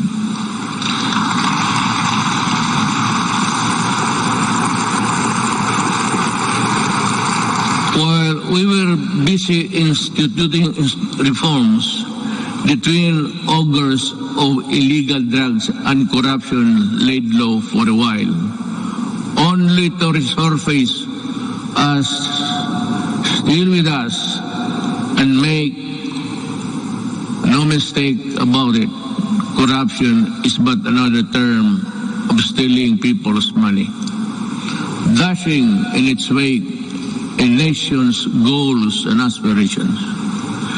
Due to the brilliant programs and excellent work of our economic managers and the extraordinary cooperation between the executive and legislative branches of government, our economy with investor confidence was poised to leapfrog from the company into the company of the world's fastest growing economies until COVID-19 pandemic stalled everything. Be that as it may, allow me this opportunity to extend my personal and the nation's gratitude to all those who selflessly gave their all in the fight against COVID-19, our health workers and other frontliners who risk their own safety.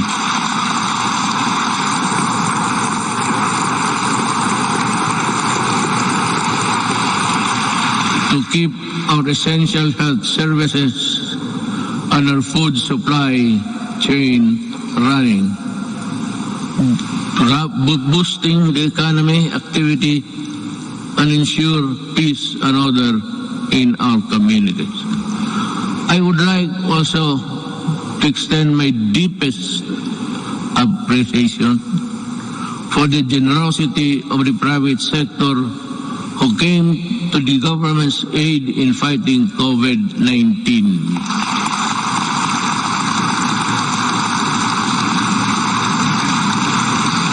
I am profoundly thankful for your sustained assistance to fellow Filipino.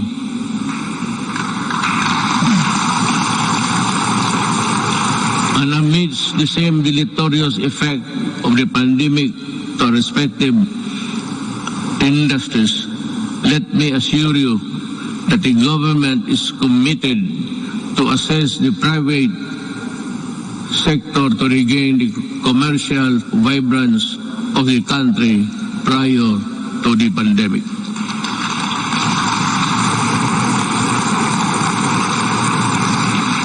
To our local executives, this pandemic pushed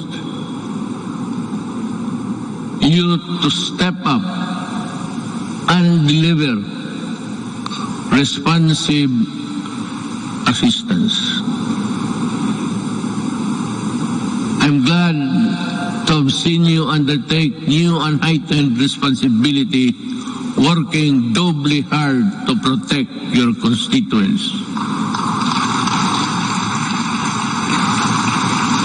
To the international development partners who extended a helping hand amidst the global health emergency, the Philippines remembers your kindness and goodwill with sincere gratitude.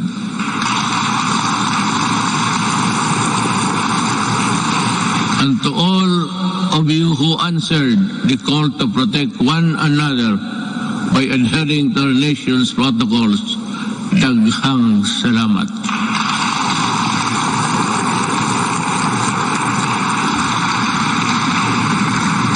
But then, let me ask, perhaps you and to myself, what exactly is the state of the nation today? In the light of the pandemic which has paralyzed business activities and crippled even the strongest world's economies. So, where do we go from here? Looking back to our accomplishments, in my first SONA, I laid down with utmost commitment and resolve the overall direction of my presidency. A comfortable life for all Filipinos, anchored on a people-centered approach to development and governance. If I remember correctly,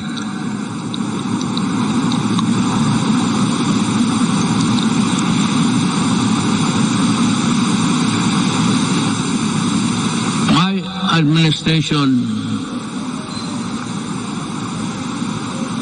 I said, will implement a human approach to development governance in our people's welfare in the areas of health, free education, adequate food and housing, environmental preservation, and respect for the culture. I bore no illusions that steering a nation towards a comfortable life for every Filipino would be easy. Indeed, the past 5 years have truly been challenging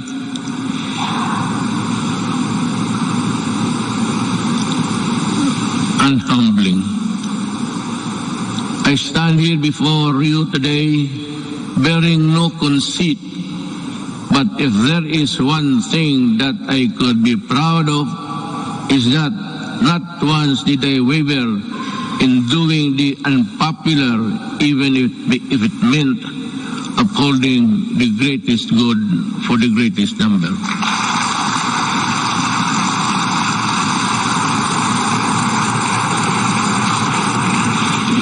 Before I took office, our country was beset with communist insurgency scattered across the nation. A separatist movement that sought to divide us on the basis of religion and religion's deficiencies, and the proliferation of illegal drugs and criminality. Our armed forces were ill-equipped to deal with internal and external threats, while the police force had been overwhelmed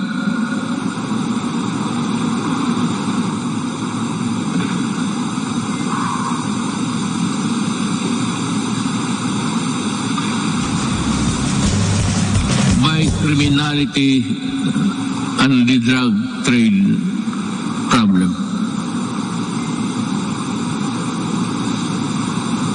This is why I made it a priority to strengthen the institution, boost the morale of the men and women of the armed forces of the Philippines and the Philippine National Police and other armed services.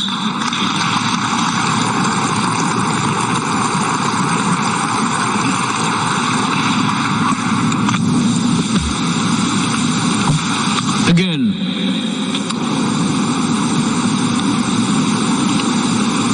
I thank Congress for working with the Executive Department in enhancing capabilities of the AFP and PNP through our modernization program. In 2018, we raised the salaries of our military and uniformed policemen and personnel to a level commensurate to the critical role they play in upholding national security and maintaining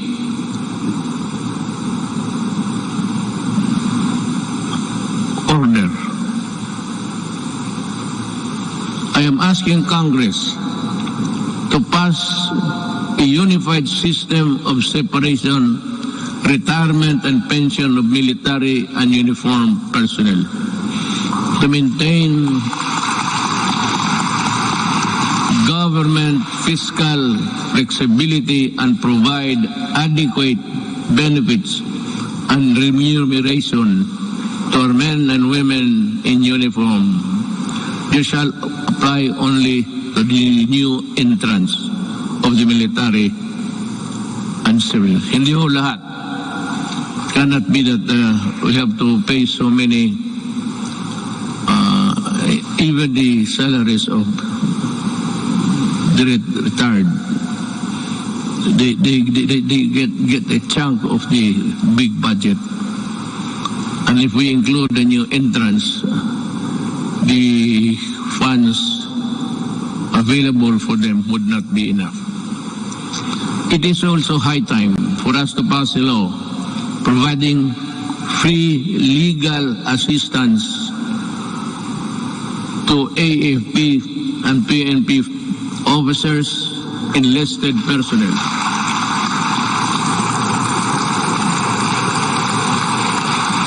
To help them from charges arising from incidents related to the performance of official duty.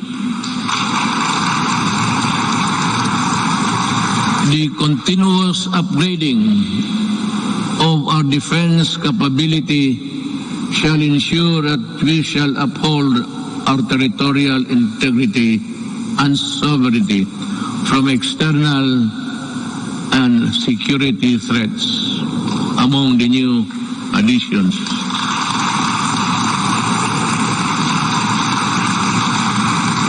we welcome the country's 2 missile-capable warships to enable us to protect our seas by providing them with necessary equipment, by enhancing their professional capabilities, and looking after the families of the soldiers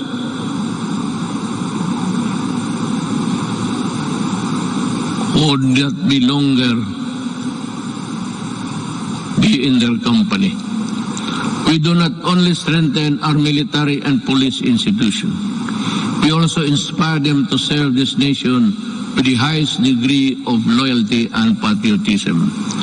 We enable them to carry out their mandate to defeat all enemies of the state, whatever the cost. Indeed, I am proud of the accomplishments of our troops in securing our nation against all threats to our democratic institution.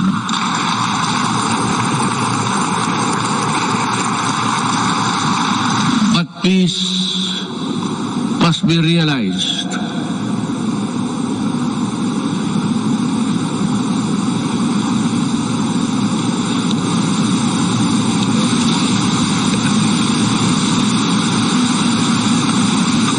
Peace and security is not only just a military concern. That is why we deviated from the traditional purely military approach in dealing with matters of national security. With the creation of the National Task Force to End Communist Armed Conflict, or NTF-ELCAC, we have made great strides in addressing the root causes of this conflict by empowering our kababayans who have been used by the communists for many decades. In our continuing effort to build state of safe and conflict-resilient barangays, we have worked towards the sustainable rehabilitation and development of communities where the communists used to operate. Through the NTF-ELCAC, we invested in farm-to-market roads, school buildings, water and sanitation, health stations, and livelihood. Alam mo, kasali na tayo dito lahat.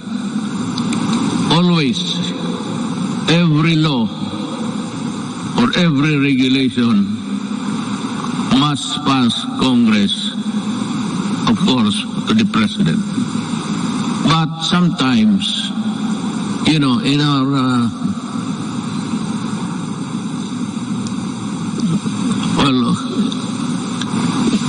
in the performance of our duties, we encounter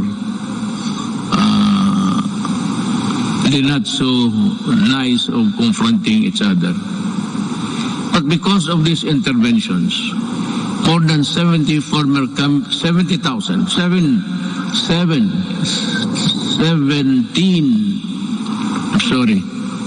communist rebels have surrendered to government. They have returned to the folds of the law and are happily reintegrating programs on the local eclipse.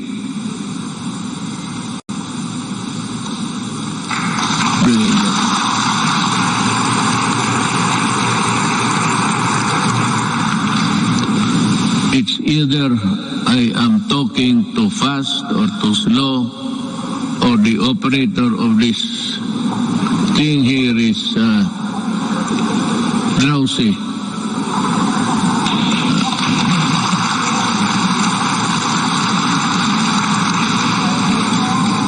Maybe because I had so many ad-libs along the way. Marami akong akin lang. Kaya yung nahito ako when I stop and I'm process something in the gray matter between my ears, hindi humahabol o hindi alam ng operator. Hindi bali, ma'am, mahal pa rin kita.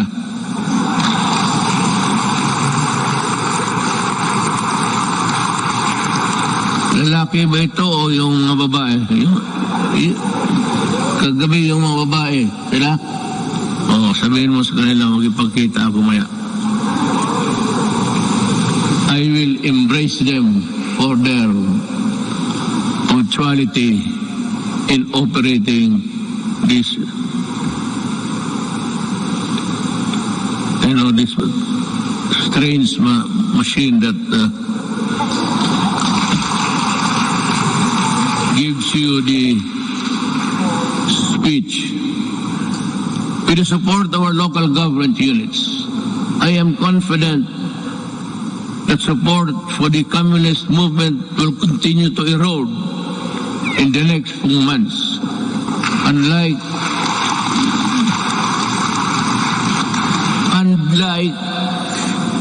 the decades-old Moro rebellion in Mindanao, we also bring an end to the armed struggle of the communists once and for all.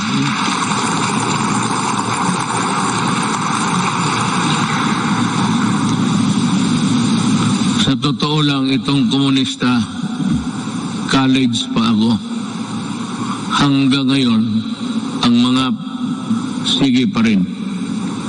So, speech mo lang ito, kunwari lang, pero ang totoo, there's a lot of fighting going on in the countryside. But I'd like to credit the police and the military for destroying so many communist fronts.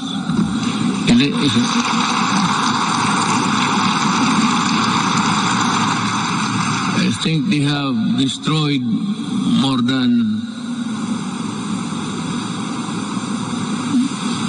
15 apparatus or the fronts of the Communist Party of the Philippines. Alam mo, mag-istorya muna tayo sa taxation. I'd like to be frank with you.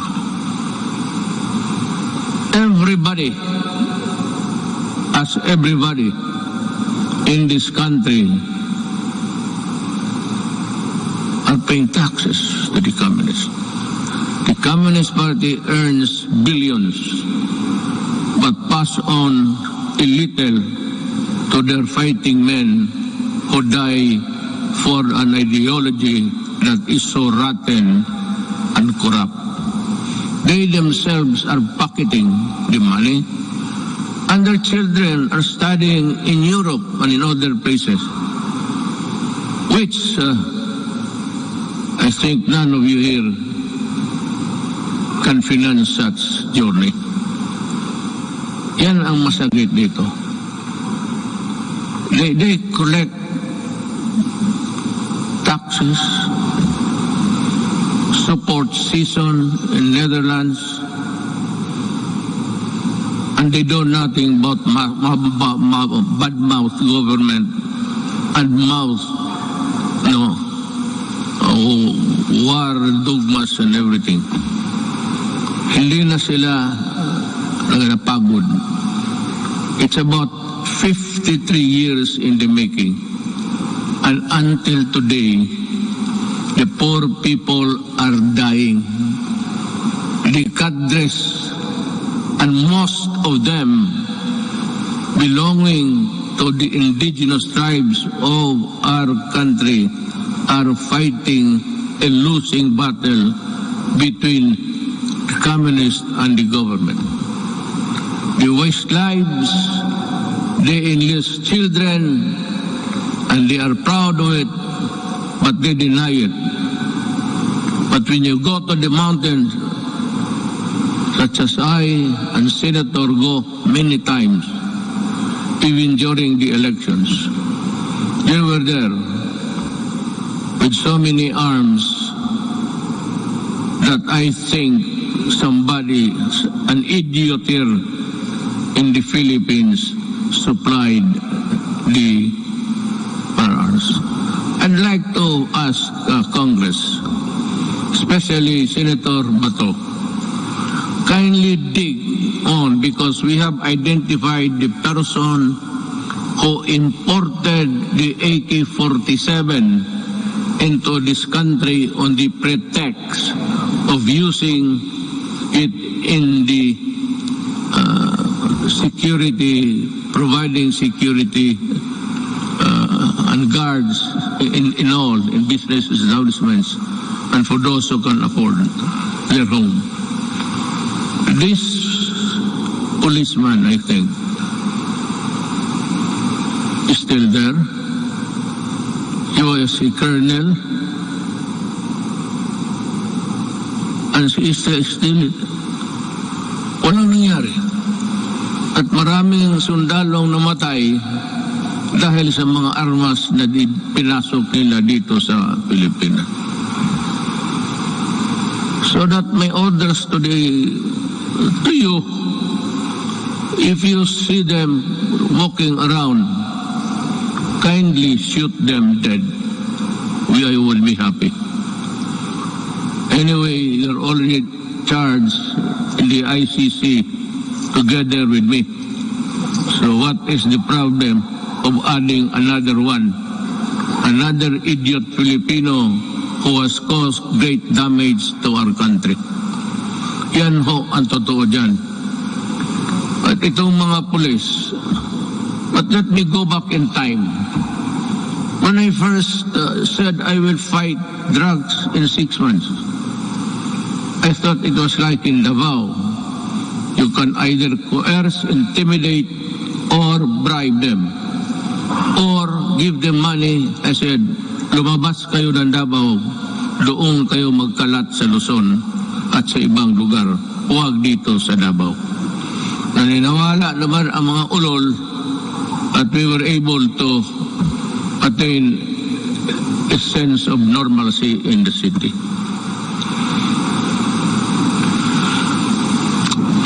Yun ho ang totoo. There are people charged with corruption and even going to prison for just maybe not telling the truth in their assets and liabilities. Nakukulong. Itong mga police were doing their thing, their drugs. They were the manufacturers and they were the distributor of drugs. When I became president, I asked De La Rosa, he was the chief of police of my city, I promoted him direct to being PNP chief. 4-star na kaagad, automatic. But I told him and the others, look for the enemies. Look for where they are. And if you find them, destroy the apparatus. Destroy all, from the manufacturers to the peddlers. Because we are fighting a drug war that was being participated in the business by 9 generals of the PNP. Kayan ang sakit sa loob ko. I did not know that I was fighting my own government. Customs and everyone else were facilitating the importation of drugs. And one importation, as you can see it every night on TV, the police now sees about almost $1 billion worth of drugs every day. And if you look at the 888, there are about 1,000 Filipinos arrested every day by the police in connection with drug trafficking. And that is why I go crazy looking at the situation. They are still around. We do not have the laboratories now because nawala na sila. At itong naiwan ngayon are doing the importation. The citizens of another country cook their shabu and their and their tugboat or something, and they throw out the product contained in the plastic bags and with a GPS attached to the contraband so that the importers here could find them easily. That is how we are fighting, almost losing a battle against drug. And now, the Sinalosa gangsters of Mexico and the triad of Laos in that area. They are busy cooking, and we have the Filipinos here with nothing in their mind except to destroy a nation, distributes them. That is what I said. I've been asked the question, and several times I gave the answer. I am a Filipino, and I love my country. I do not want my country in disarray because of drugs. I do not want families break up and become dysfunctional. Yun ang masakit sa akin. If you want to destroy a family, look for a way of the member or a resident of that family home. Biglang mga droga. Pag nandyan na yung droga at they are hooked, and that is the end. Sometimes families are separated because of drugs, becomes dysfunctional, at yung mga masawa magpunta doon sa abroad ika nga, to look for jobs. And you know, in the Middle East, I am not attributing it to any particular country, but there are tribes in the Middle East who are employing our Filipinas citizens, and they are uniform. Everybody who comes here home asks them how many hours of sleep they have. They said it's only 3 to 4 hours, and the food is hagwas, and they sacrifice because they send money to the families back home, and thinking all the time that the money was spent usefully, only to realize when she comes home that that family has already dispersed to nowhere. Bakit yan? Because itong mga durugista sa baba, itong peddlers, itong basurero, tawag, sa street lingo, they look for families na may mga nanay, tatay nagtrabaho, ang tatay or nanay nagtatrabaho sa abroad. At to think na iniiwan nila ang mga anak nila kung saan-saan na lang to their neighbors at the tender age of 3 to 4, 5. It breaks your heart. Iiwan lang nila sa kapitbahay kung walang mga relatives. And then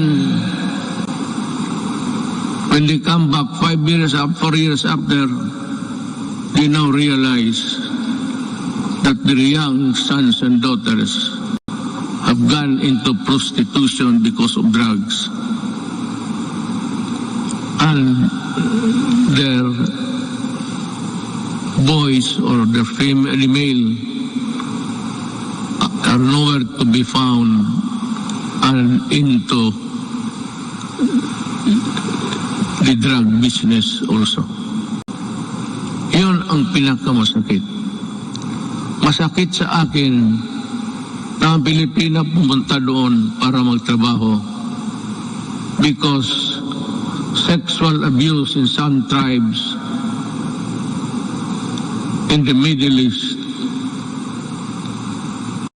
have this notion that if you are a slave or you are a paid person working for them, sexual abuse becomes part of the territory.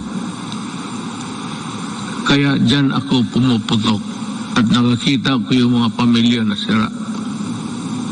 And to think that they labored without sleep, eating, I said, garbage, and not being allowed to go to their own church to pray, well, that is prohibited by them. And we have been, just because of their money that they get, we just look the other way around, but still being,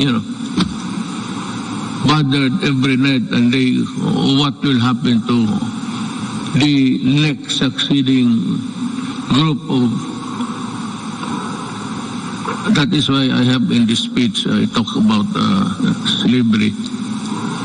Pero yan, the young people of our country, I will kill you. Talagang nangyariin ito because I love my country. You can do it the legal way, but it would take you months and years. And you know what? The statistics I just learned the other night, that plenty of those who are in the middle class have been released from prison despite the fact that they are charged of trafficking which is non-bailable, and most of them are out. Babae pati lalaki ang kaso. And that is why I said, I toyed with the idea. I said, if there is still space, with due respect to the Senate President, he is a good man. He can become a good Vice President. He is holy. Ngayon, hindi na siya nahuhuli. Noon, siya nahuhuli. Noon, huling-huli siya. But with due respect to Senator Soto, who's also running for the Vice Presidency, he is a capable man, a good man, and a Filipino.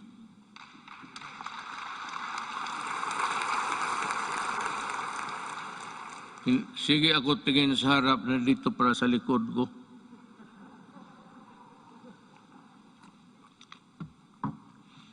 You know, you are old. I've been in politics, mayor for 23 years. 5 years as a congressman dito. I work here. And 4 years working as vice mayor for my daughter, Sarah. And the presidency. I have been in politics almost 23 plus 4 plus 4. Almost 40. Kaya hindi ko na malaman ang seat arrangement dito. Hindi ko alam na noon pa ang mga Senate President pati. Butit na lang hindi ko sinali si Velasco. Baka hindi na ako makabalik doon maya. Bale, diretso na ako uwi. I have said many times before, the bloodshed caused by the separatist movement in Mindanao is all about correcting the historical injustice suffered by the Moro people. Since the period of colonialization, with the help of Congress, we were able to pass the organic law for the Bangsamoro Autonomous Region in Muslim Mindanao.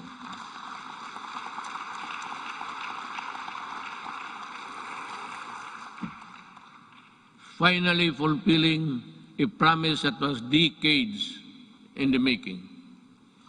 Our victory in Marawi is also a testament to how the Filipinos' patriotism is far stronger than any extremist group. As I have said before many times, there is no room for lawlessness in this country.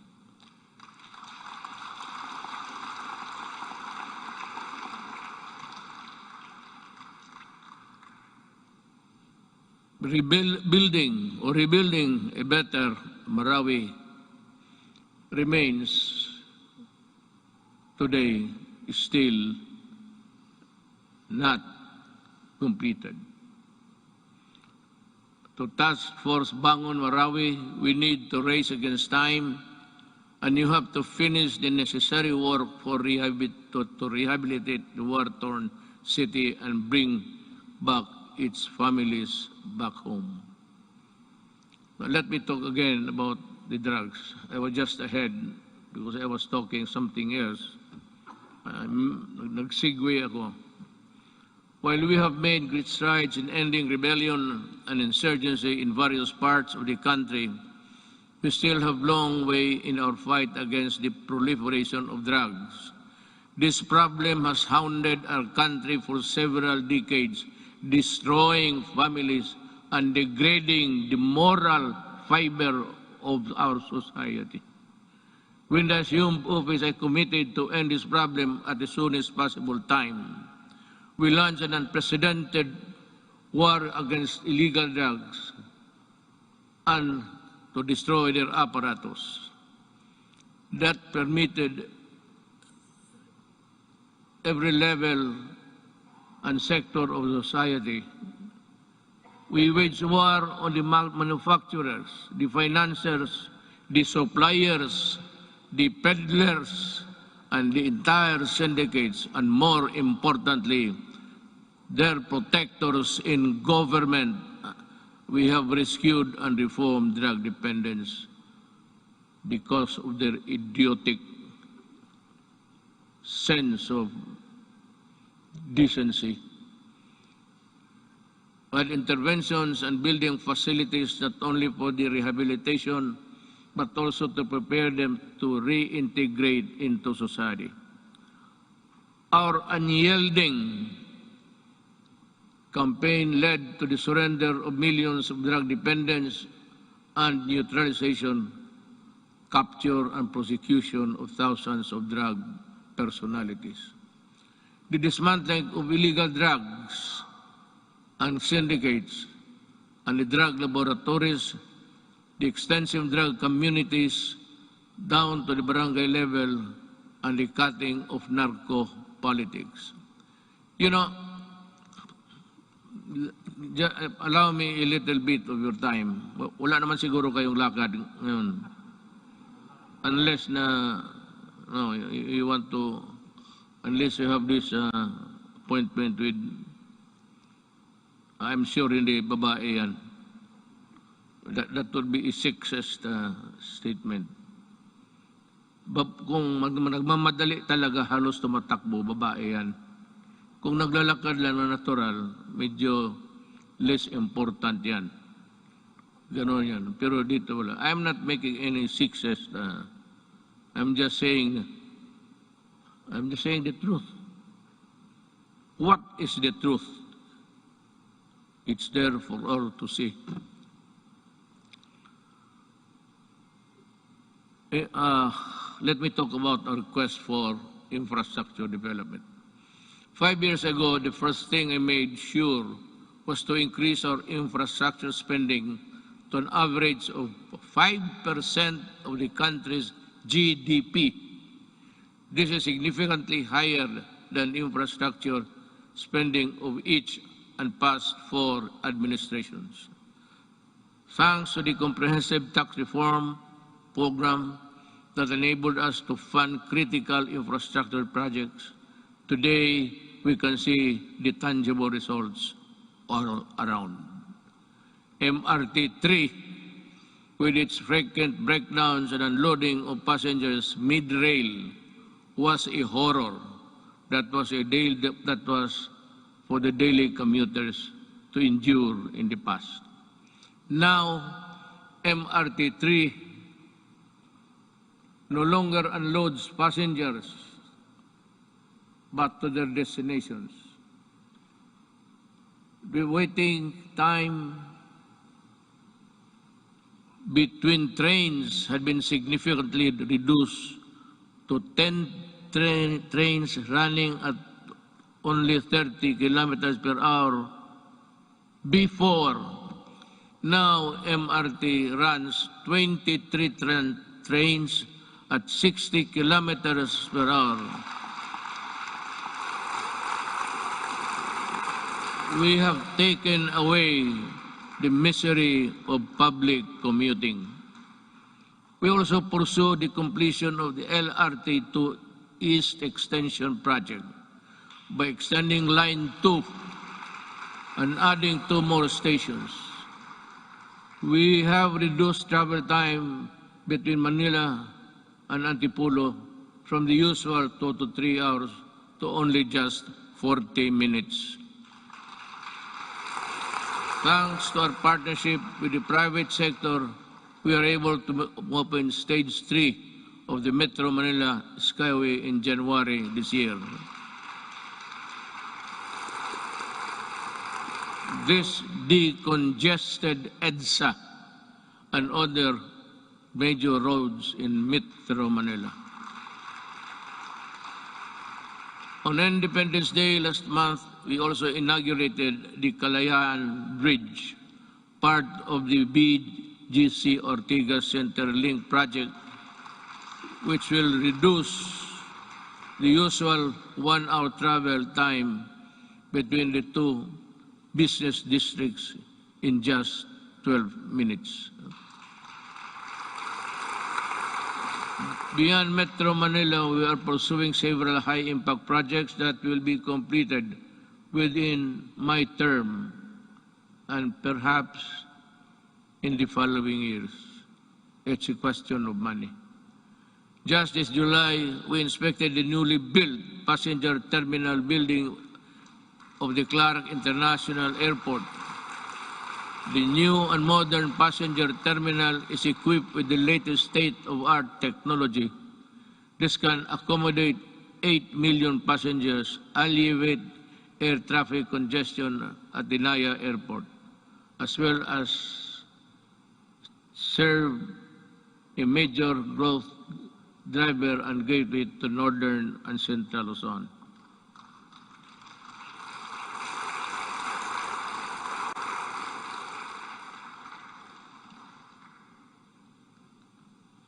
Madali man magpakpak, ang basa ang mahirap.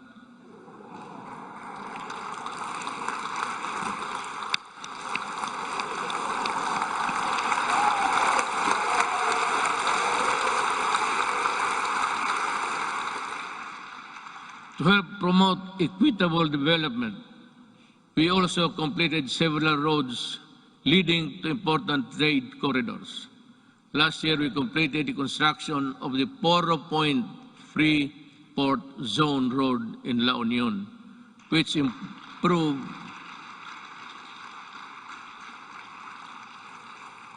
nakita na ninyo yan? Wala. Sige lang pakpak. You don't even have a picture of what I'm talking about, I'm sure. To improve access to prime spots for investment tourism in the Poro Point area.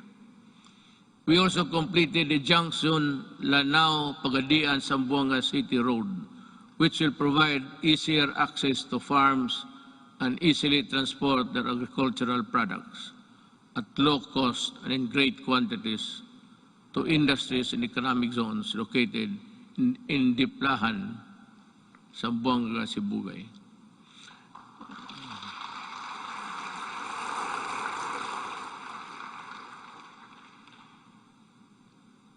The Sorsogon City in Bicol, inuna namin yan kasi mahal ko ang mga Bicolano.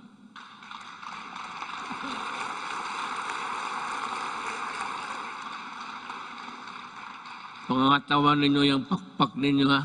Baka the Sorsogon City Coastal Pass-by Road is targeted completion by the end of 2021, while the Davao City Coastal Road will be completed by 2023. Bakit? Why? Why is Davao last? Kasi sinabi ko sa kanila, unahin ninyo yung buong Pilipinas. During the initial years of my presidency, I told the economic managers and the DPWH, pati si Art Tugade sa transportation, unahin ninyo ang Luzon at ibang areas sa Mindanao. Do not look into the political entrails of this city and other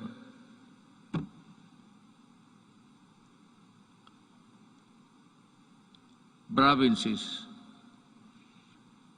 Sinadya ko talaga na ipanghuli ang Davao.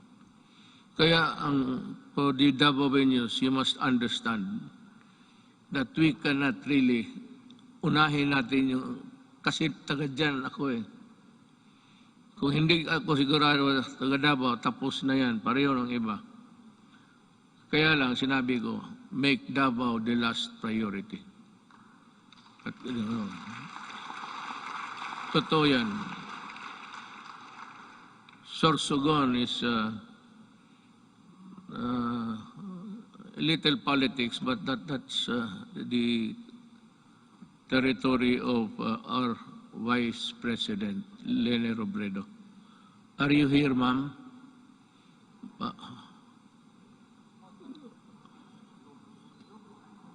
Zoom. Meron ho kayong Sorsogon at iba pa. We have inaugurated new highways and roads and skyways. We have bought new trains, and these are a testament that we have greatly eased the grueling experience of traveling and commuting. And to sustain our momentum in infrastructure development, I have directed DPWH, DTR, NEDA, Department of Finance, and DBM to be on full speed to ensure that our flagship project will be completed within my term, especially those that could help disperse economic activity outside of the densely populated Metro Manila. I thus earnestly call upon our LGU and private sector partners to help us speed and go for the earliest realization towards our flagship project, infrastructure, and others. Let me dwell about governance.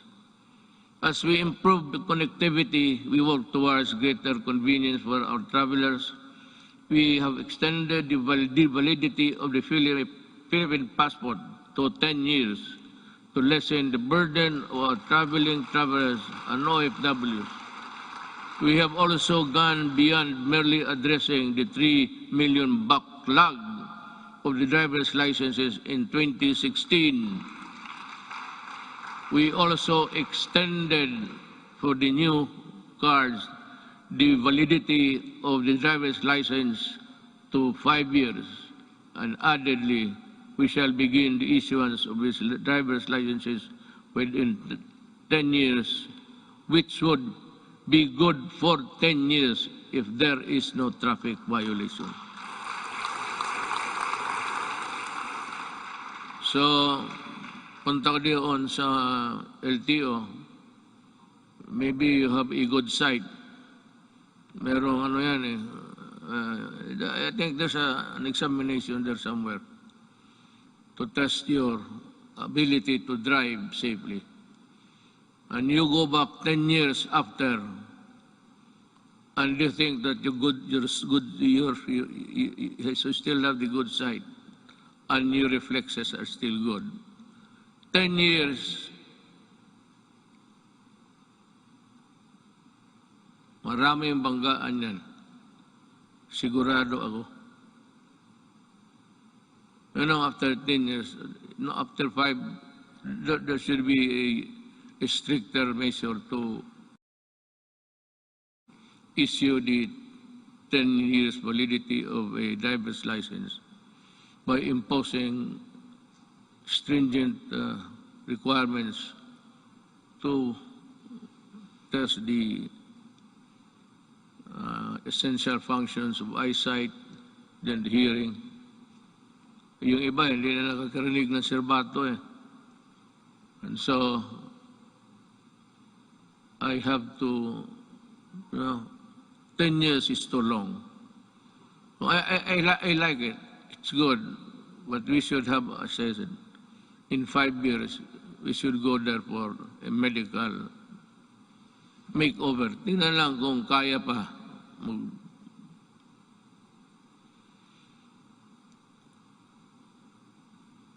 Not only did we extend the validity of the licenses and passports, we also sought to make long lines a thing of the past. By streamlining government processes, these efforts are embodied in the Ease of Doing Business Act, which Congress passed on 2018. Thank you, Congress.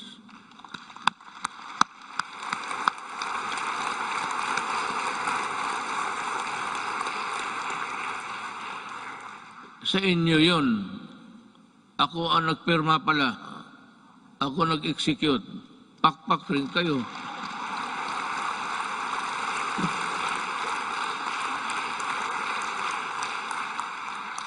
Dapat ganun ang sona. Sabihin mo lahat. At sabihin mo na your, not really your qualms, but your misgivings somewhere there.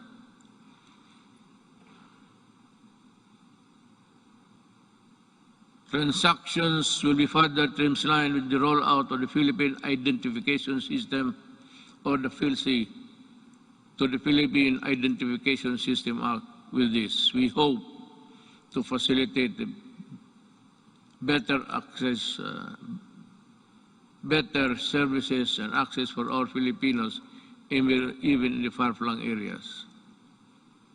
I want to say something about this, but I'm taking too long, you know. We also ensured the modification of the salary schedule for civilian government personnel through the salary standardization law 5. A necessary measure for our civil servants to recognize their work and accomplishment, as well as a gesture of gratitude and goodwill. We have this legacy, and we hope to pass on this establishment of central business portal, single site, and for all business-related transactions, such as securing business permits, licenses, and clearances, and launched earlier this year. It shall be elevated with a global standing in doing business arena and improve our country's competitiveness. Alam mo ito, yung queuing. When I was a mayor, I don't know, but maybe a legislator or a senator or a congressman, well, not really he's higher than the others.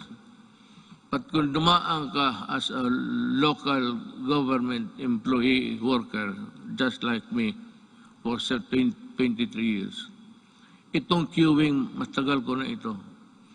In Davao, ang passport issuances na doon sa likod ng SM. Isang gabi, nagmotor ako, nakita ko yung mga paa sa simento. So I was thinking, ano nangyari dito? So nagbaba ako, sabi ko, bakit dito kayo natutulog? Sabi nila, you know, Mayor, ang pagbukas niyan, kailangan nakapila na kami. Pag hindi, sunod, ibang araw na naman kami. So, I called for the chief of office. When I said, look, I may not be the person above you supervising, but make sure that this thing will not happen tomorrow. As in tomorrow. Tapos tinawagan ko ang sabi ko, why don't you give cards? Kung marami sila paglinya, may maglakad na martial, o ito, ikaw bukas, at 4 p.m. So you have to study the time and motion of people doing work. Sabi ko, ayaw ko dito sa Davao. Because Davao, Mindanao, nasa Davao ang ang issuances ng passport. So ngayon, pagka-presidente ko, sabi ko, ayaw ko nang makita yan. Not during my time. Not during my time. Maghanap ka ng ibang panahon. Ayusin ninyo yan. I do not want people queuing under the heat of the sun and rain. Kaya, sabi ko, di magbigay kayo ng card. They should go to one window, magkuha kayo kung kailan sila makabalik. So divide, I said, study your time. And the motion of, the process of, andito nangyari na because I insisted. Today there is no more queuing, especially in the National Office, Statistics Office. Nakita ko. Talagang, sabi ko na, either you fix the thing or I will resign tomorrow because I could not bear to see those people. Hindi sa panahon ko. Kung hindi ko madala, Hindi ko man kayo mapatay, hindi ko kayo mabugbog. Ako ang alis sa gobyerno. Sabi ko, ayusin ninyo yan. Hindi ko gustong makita yan. Since 2016, the Office of the President has issued 138 executive orders, 43 administrative orders, 86 memorandum circulars, 52 memorandum orders, and 1,038 proclamations. These issuances have been integral guideposts government administration and development agenda. The Office of the President has demonstrated careful stewardship of the power by initiating reforms. We upgraded and improved the system and processes to ensure that it can provide the best service to the institution of the presidency and the offices under it, ultimately to the Filipino people. To further promote transparency and accountability in government, we also issued the Order of the Freedom of Information and opens the records of transaction, decision issuances of all government agencies. In relation to this, we have also Presidential Anti-Corrupt Commission that is tasked to run after corrupt and erring government officials and bring them to justice. Alam mo, I don't know if you perhaps have come to know about this. I have yung pastillas sa airport. There were 43 personnel involved. I fired them all. Talagang binaalis ko sa gobyerno. Nagbalot mga ako ng pera sa pastillas. Sabi ko kay magbalot ka, lagyan mo ng pera.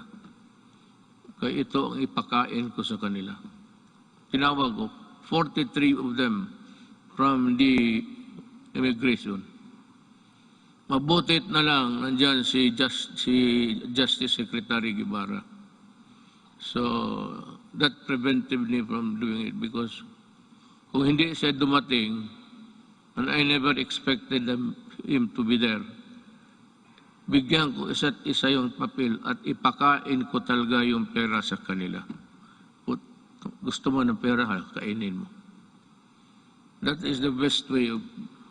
Then you fire them. Customs 73 plus 42, and every day you have about... We have dismissed about 200 government personnel. But some I did not allow the publication because may mga pamilya eh. So of late yung sabi nila na wag na lang kasi nasasaktan yung mga... So ngayon wala na. I have stopped it. But there is no saying that we cannot reimpose it again for all of these idiots. I still have about a year to go. I will reach you somehow. But corruption is endemic in government. You cannot stop corruption. Nobody can stop corruption unless you overturn government completely. If I were the next president, if you think that there's really a need for you to change everybody in the system, then you declare martial law and fire everybody and allow the new generation to come in to work for government. Eh, kung hindi mo ganunin, walang mangyari. Nandyan, it's in the system. Kagaya ng drugs. Sino ba naman maniwala na 9 generals sa police were into trafficking of drugs? And because they are policemen, the charges simply just, disappeared. Because the prosecution, the investigation, which form part of the vital documents in court. Wala, nobody was investigating because they are also policemen. Kaya yan kahirap ang ano. Kaya gusto mo, itong mga to, talagang the only way to do it, just call them and say, look for another job. Don't.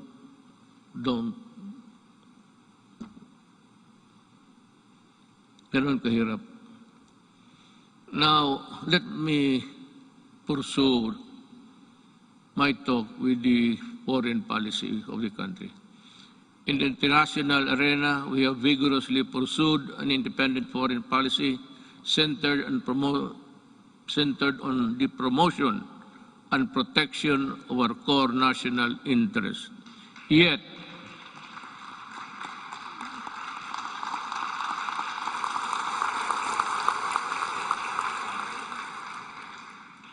sigurado kayo sa pinakpakan ninyo? I was just laying the predicate of what I'm going to say. Yet, we continue. I will just give the cue, then you clap your hands. Yet, biro lang yan, ha? Yet, we continue to work with all nations and seek partnerships that work. Because despite differences, it is an independent world where interests and objectives intersect. Now, partners heretofore silent for equivocal reasons have expressed their principled positions that echo our own, that disputes and contested areas, the majesty of the law must prevail, and this is most welcome.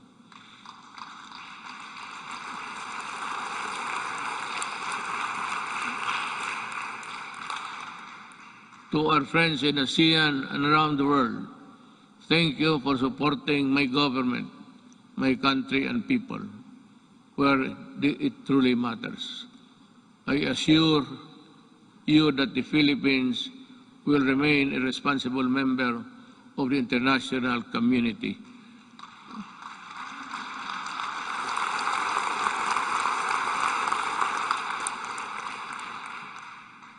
And we will work with you to achieve our shared objectives. But make no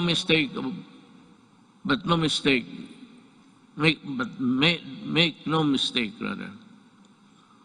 Gone are the days when the Philippines decides and acts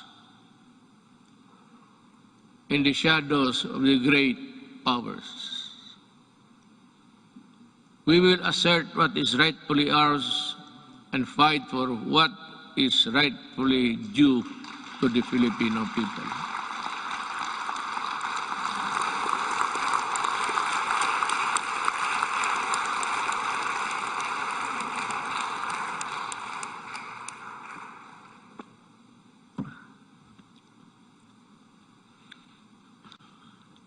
We do not have any sooner every day.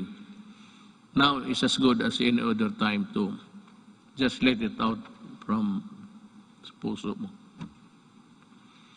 This is why we sent back container vans of garbage, because our country is not a dump site.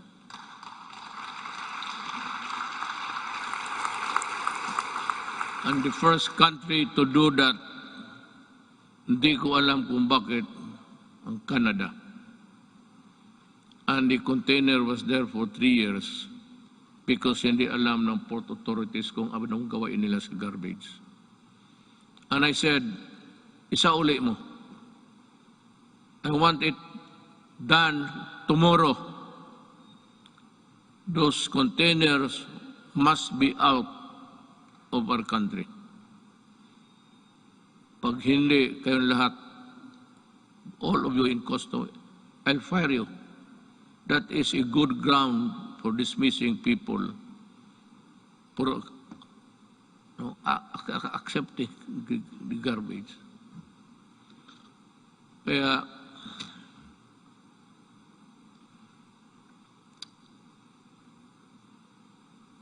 may isa pa. Pero let me let you in this story. The Balingiga bell. We welcome back the bells of Balingiga after many decades because a historic wrong needed to be corrected.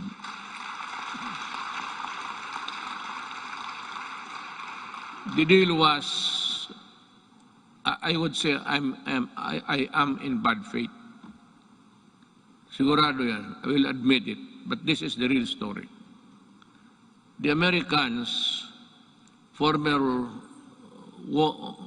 soldiers, war veterans, went to see me, I think it was in Aguinaldo, and some military men. And in no uncertain terms, they said that you have been invited by Trump to go to America. Have you decided to go there? I said, no. Why? Because I do not like the way that you are treating my country. Why? I said, for one, and there was the clamor now of Balingiga, you return the bells of Balingiga. So that's a war really sacred also to the soldiers.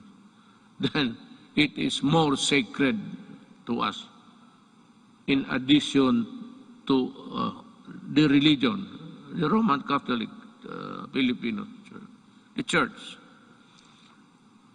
Sabi nila, why would to make a deal? Si Hogan, he is around. He's a CIA agent. Sabi niya, isauli namin, pupunta ka, because I said earlier in my maybe presidency, there will never be a time that I will go to America. Itong mga media mahilag mag-udyok ganon, bakit ka hindi punta? O arte mo lang yan. Sabi ko, then you watch me. Hindi gusto ninyong malaman. Sabi ko sa Amerika, yes, I might consider going to America. So, well then. O sabi ko, work on it. Ano in just 2 months' time, they told me that the ship carrying the Balingiga bells are on their way. To deliver it to Quezon. You remove it, you put it back there, kayo mismo. So tulong-tulong sila doon, nabalik na. Hogan said, so when are you going to go to America? So I do not have the time. But I will go there. Nung malapit na, hindi na talaga ako pumunta. Well, how about your promise? Well, I lost time to do it. I cannot do it now. Pero talaga, in my mind, and the Americans might know it, there was never in my mind a trip to America. Ngayong Balingiga, sabi ko, you massacred one barangay, baryo noon, women and children and all. Pinatay nila lahat. Because that bell, Balingiga, was used to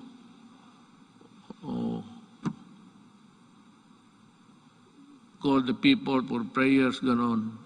Sa simbahan yun eh. So yung ginawa nila, every time it is used, the Americans knew that it has a great significance to the Filipinos, the Balingiga. After the massacre of one barangay, how many at the time we would never know. But it was said, isang baryo.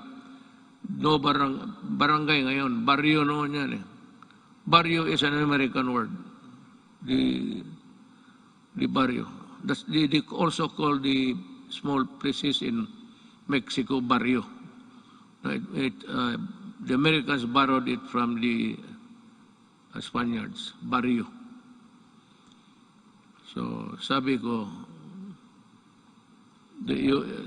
blood, you really got it at the expense of the blood of Filipinos. I do not hurry me up. If I go to America, it will be in my own time. Pero actually, wala ako. I have not been to America for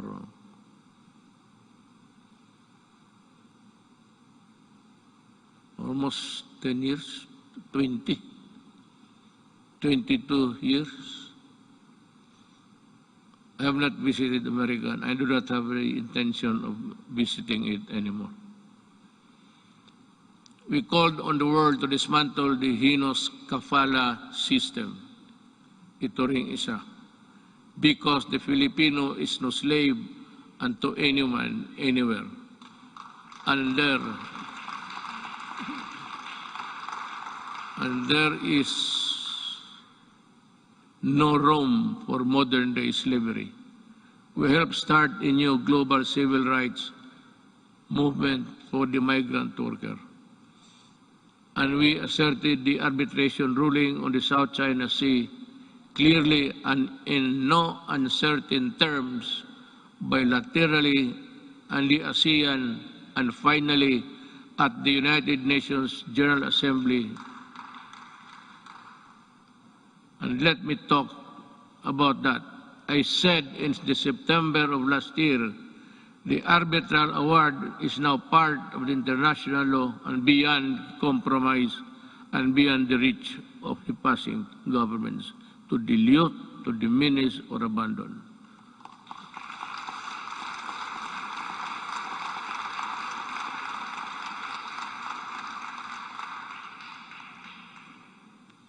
That is the problem. We would like to just to everybody in the Middle East. I would like to tell them that not only Filipinos but all human beings, the kafala has no place there because it's a setup for slavery.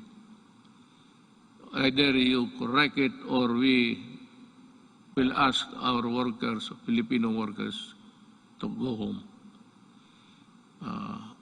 Sabi ko, bahala na. Kung mahirap lang kami dito, okay lang. We will try our very best to make up for what they have lost, what they will lose in the process. But we will never allow them to be slaves. But we need to do more with our partners. We continue scaling our maritime domain awareness, defense capabilities. Yet, we will not close our doors on diplomacy and the tongue, because that is how disputes are settled and never by force. Let me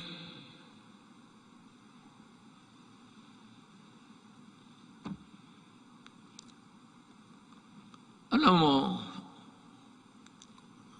I respect the opinion. You should be aware by now of how I talk, especially on matters of crucial matters that involves the country. Ito bang arbitral ruling? I've said it I think in the later part of the speech. I said that what's your problem in the arbitral ruling? America and some Filipinos, brilliant Filipinos, I would say, keep on pushing for something which I really do not know. I have made a speech before the UN. Nakasumplo rin, nandito lang ako. Hindi ako pumunta doon. But in that speech, I laid down the bare, sabi ko, ng ating administrasyon. Ano pa ang gusto ninyo? What will I do with a document that is not bind China because they were never a part of that arbitration. There was really no arbitration at all because it was only the Philippine side was heard. Well and good. But ito ngayon, that there is the arbitral ruling, you know, I do not want to insult these people pushing me for something more than what I can handle.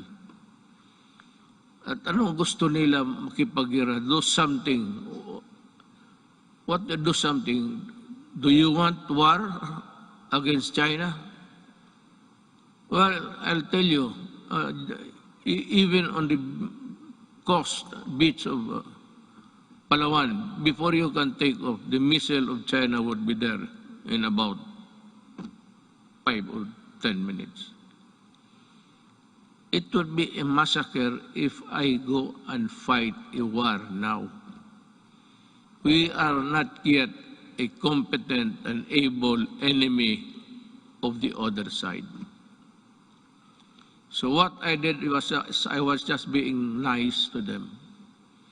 But for some people to say that I was helped by China in being president, these idiots, really. I will never do that. Hindi na bali ako, hindi ma-presidente, hindi talaga gagawin yan. To be, what? Receiving money from China to buy votes? They say that they help. Maybe in some Chinese communities, the gossip going around was that support Duterte. But the whole of the Chinese community in the Philippines went for me. Why? Kasi sa Davao nung mayor ako, ni minsan hindi ako tumatanggap baski Christmas gift. Dito marami dito sa Maynila, presidente ako ngayon. Maraming nagpadala ng baril, kung ano dyan, gobse. Sabi ko, isauli mo yan. Yung mga relo, itong aking relo, it's IWC, this is only 300,000. But the patik that has come with me, sinauli ko talaga, return it. O pag hindi, itapon mo sa Pasig sa harapan nila. Hindi ako tinulungan ng China. Nag-usap kami ng China civilly, but after election.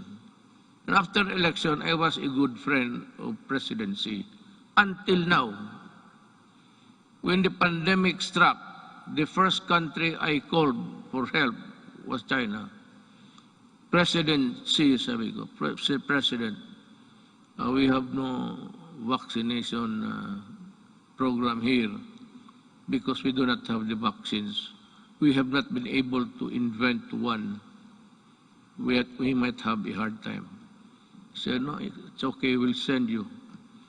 And he sent us, I donated about 1,500,000 of vaccines.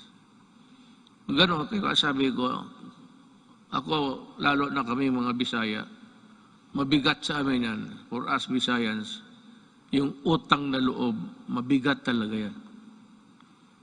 Hindi mo mabayaran ng pero pag may utang na loob ako sa iyo, you can be sure that I will be your friend, a true friend, and die for you. Pero ito, China mag-die, bakit ako mapakamatay dyan? Sundalo ko, ubusin ko. How can we fight China? Do we have the weapons? Do we have the everything? Now comes America.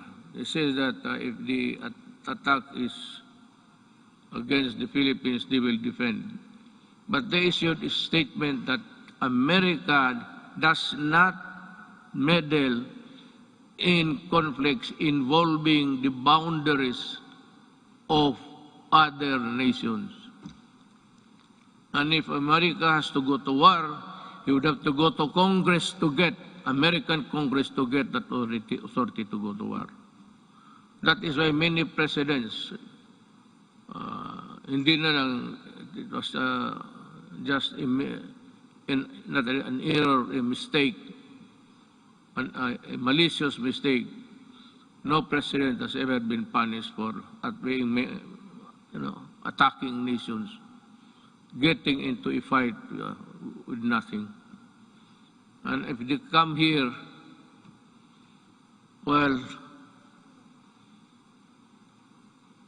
ang problema kasi nandito na yung balingiga, sa uli na lang natin, uli.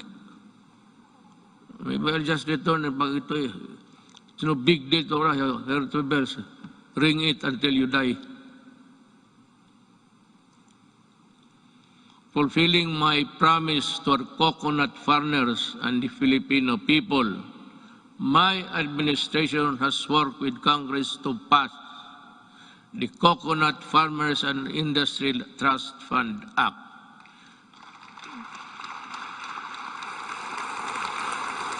We have returned also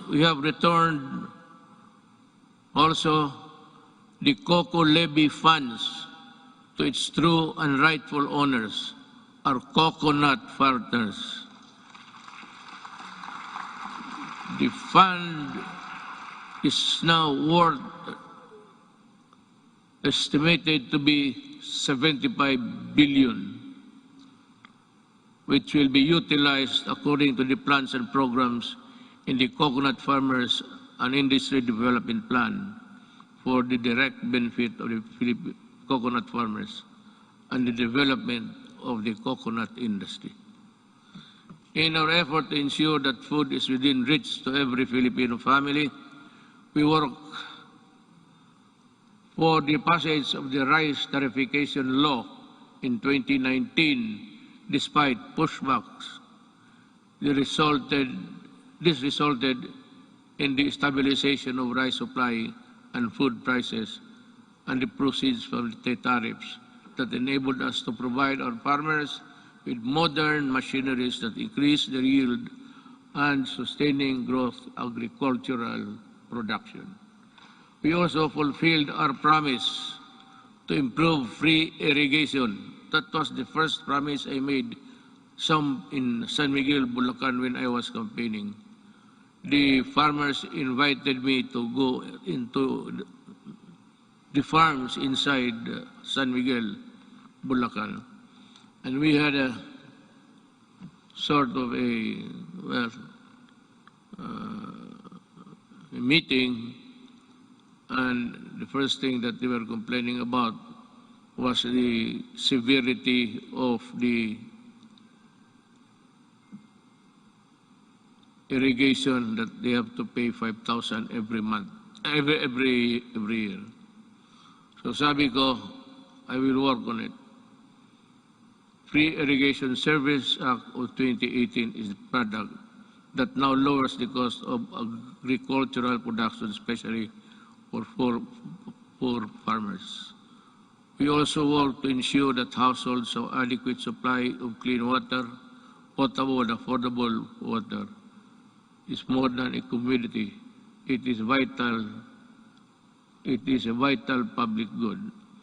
This is why I used my political capital to fight vested interest behind disadvantageous water service contracts that burden consumers with unjustified water rights prices increases with the signing of this concession water agreements.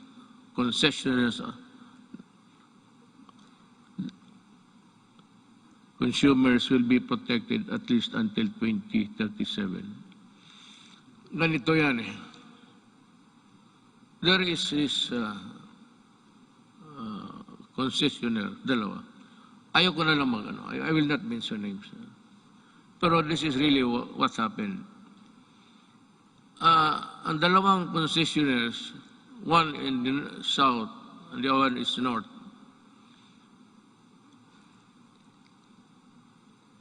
as the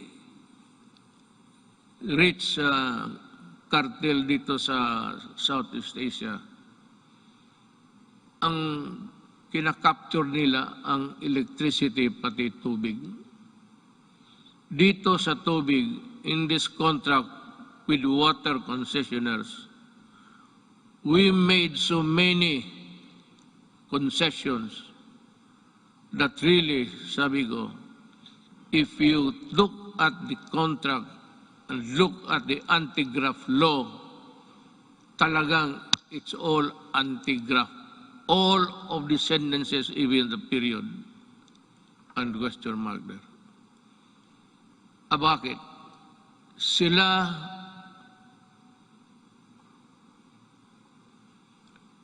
walang problema sa tax because the people, consumers, will pay the taxes for them. Sila kung malugi, sabi na, hindi nila kasalanan, and we can think of it through not of their own fault, sabi doon, bayaran natin sila malugi. We pay for the tax corporation nila. At sila ang mag-decide kung i-increase nila o i-decrease nila ang water prices. The regulators, itong mga regulators sa Pilipinas, walang magawa and they acceded to the contract. It was really, I do not know how to put it. Kaya ako nag-pardon, di ba nagmura ako? Sabi ko, biro mo kung malugi sila, babayaran pa natin. Tayo ang corporate tax nila. Tayo ang magbayad. And it's a cartel that service concessionaires are part of the cartel of Malaysia and Indonesia, and they form part of that mother corporation. Itong mga sa Pilipinas, pati Malaysia, Indonesia, they are just, kumbaga sa storya, chapter lang yan sila. It's being controlled up by the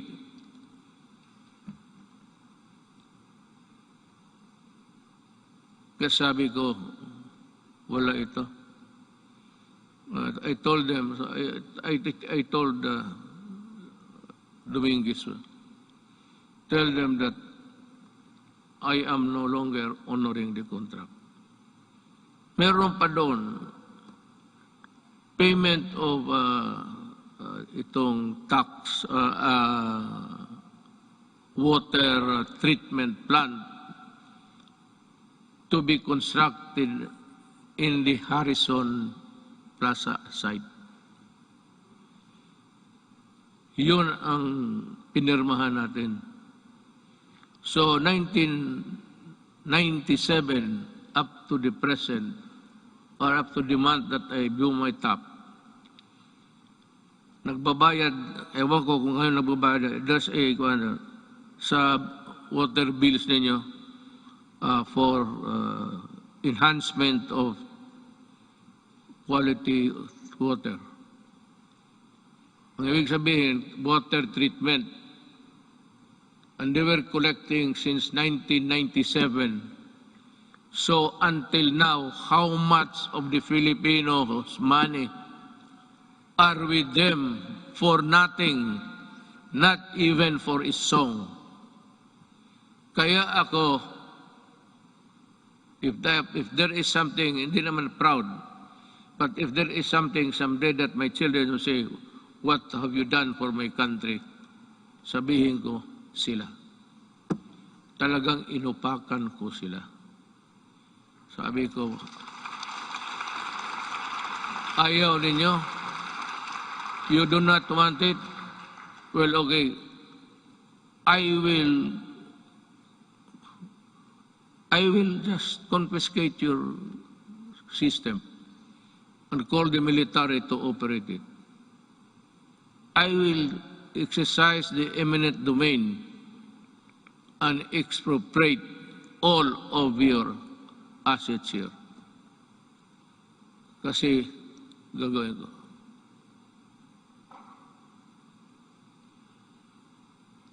Yun ang nangyari sa...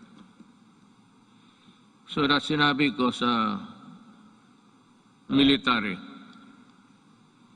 in one of our meetings immediately after that incident, I said,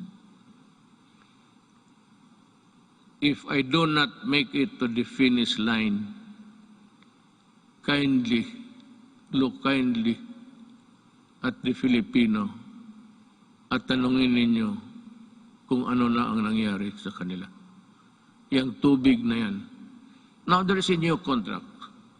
I have not yet, I have to thoroughly digest it inside. I have to absorb it, every word of it, that the Filipino is protected. Pag nandyan na yan, then I will sign. But I will not forget. I'm telling them the crime is there already. And any Filipino who would want to go after you can. Sabi ko, I will not free you. I will not, there's no waiver in your, I will never allow that. Just make a new contract. Just realize every day that I can call you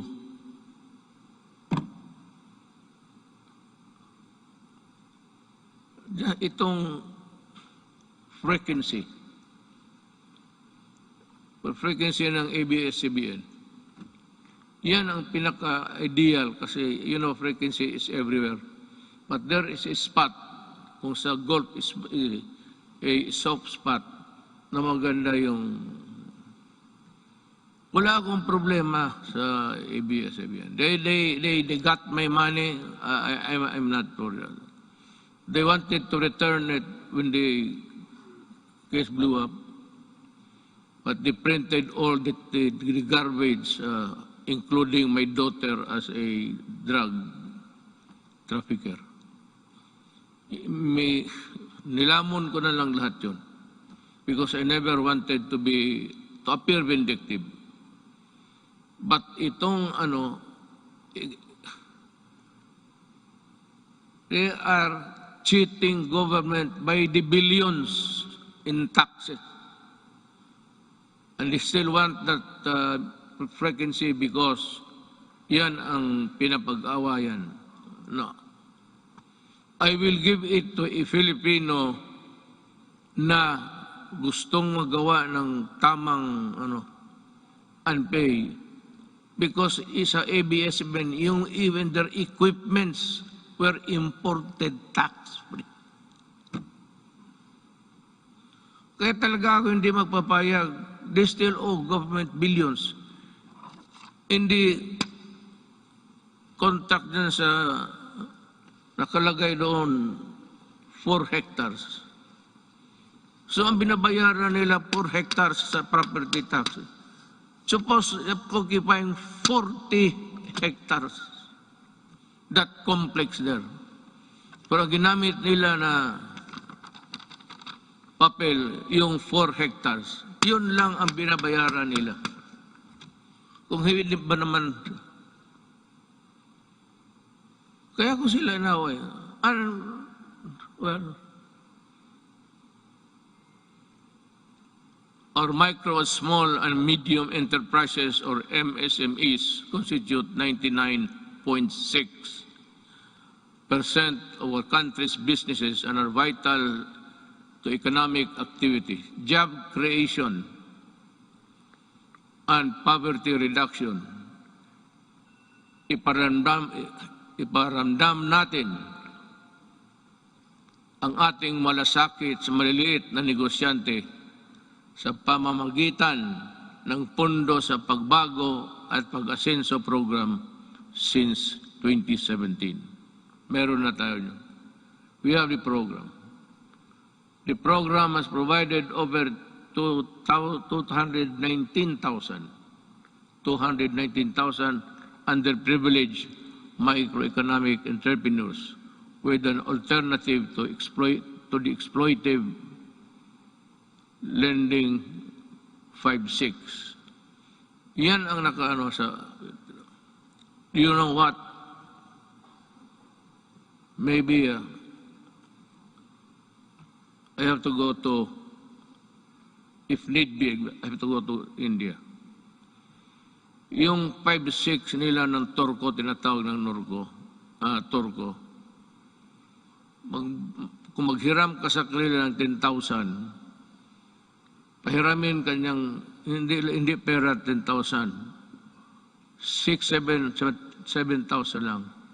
And the others, mga refrigerator or the things that you do not even need in the house, bilhin mo sa kanila, sala set, lahat na. That is part of the money. You do not want the furnitures, the refrigerators, they won't give you the... Kaya ang Pilipino na buktot, alam mo buktot, naging hunchback na lang sa trabaho, ganun pa man. Kaya ako, sabihin ko itong mga Turko, you better come up with a fair scheme. If you want to go into business, money lending, but not at that usury 1,000 times. Likewise, to further support development of our micro and small business, we initiated radical reforms in the tax system to ease the taxation burden and increase the net income of lower wage earners and small businesses. Thanks to Congress.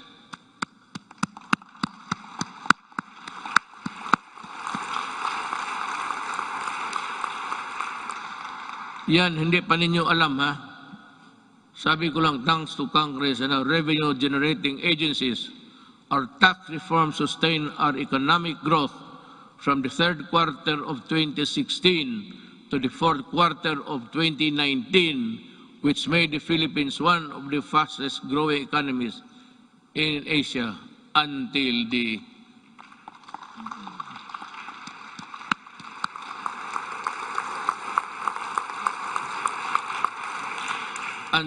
the pandemic scourge. Yan talaga ang, well, I don't know what's the plan of God. That is something which hit us right in the heart. We see there's no way of telling when this virus would disappear from the planet of the earth. We can only pray to God to look into our direction and decide on what will happen to this planet He created. However, tax laws are not always perfect, and that is why every now and then they have to be revisited to see if they are at pace with the changing times. Let us therefore continue to monitor the relevance and the impact of our tax laws on individuals and private institutions to prevent serious damage on their financial health. Going now to the social and health issues. To unburden of people from the hefty cost of tertiary education, my administration worked with Congress to pass a landmark legislation that had remained unpassed for so many years. The Universal Access or Tertiary Education Act in 2017, which provides free education to college students and state universities. Thank you, Congress.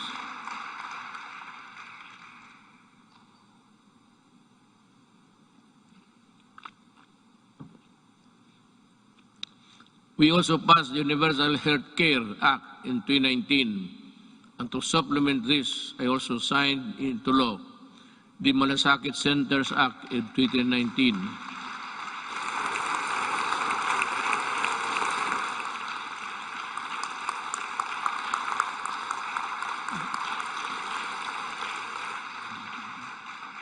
Kasi ganito yan eh.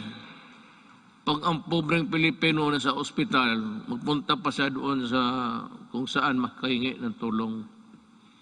So, ang ginawa, just like in Davao, ginawa namin, yung lahat na kailangan, yung internal revenue, kung nandyan, business permit, dyan na lang sa isang lugar, medisina, kunin nila. Dyan mismo sa hospital. Hindi na sila maglakad-lakad. And to me, that is one of the most, let me find the right word, a poignant act of Congress and of the Executive Department.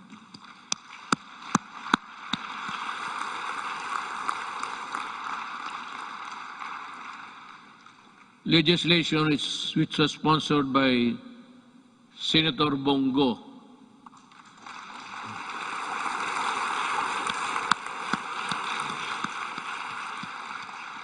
If you feel like standing up, you can,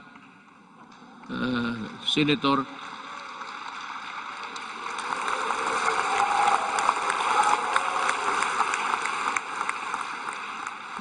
Masikat ka pa sa guest speaker.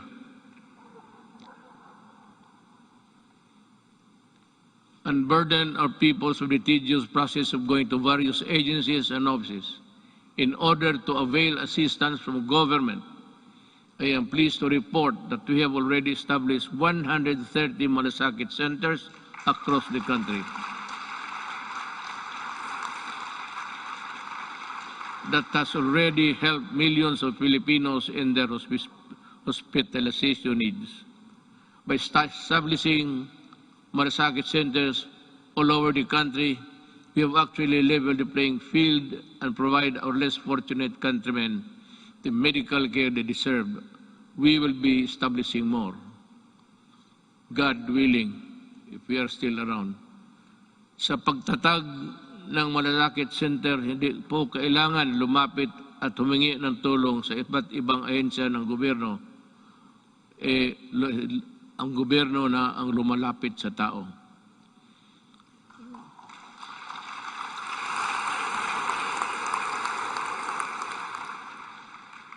So, let us talk about COVID. It's mentioned everywhere in the speech, but what's this goddamn virus is? I have to admit, back when I decided to answer your call and run for higher office, never did I imagine that my presidency would not only be judged by how I made good in my campaign promises in fighting illegal drugs, criminality, corruption, but how well I led our nation during the global pandemic. Hindi na ako makapronounce ng buti, baka mayroon na ako. May ambulansya ba dyan? Mukhang iba na ang... You know, I cannot pronounce the words. I hope this is not a symptomatic. Prior to the pandemic, we recorded our lowest debt to GDP ratio since 1986, the highest revenue effort since 1997. The highest credit rating in the country's history, yung sa bangko. Because if your rating is high, it's easy to borrow at maliit lang ang interest. That is the dynamics of a rating by Fitch and Poor, mga ganon. So, and the lowest rates of unemployment and underemployment and poverty. Well, it's still there. It is beyond dispute that our economic governance fundamentals were robust when COVID-19 hit us. I am sure that much can be said about the way we took on the daunting challenge of preserving lives while sustaining our momentum towards the developmental, dito na lang ako,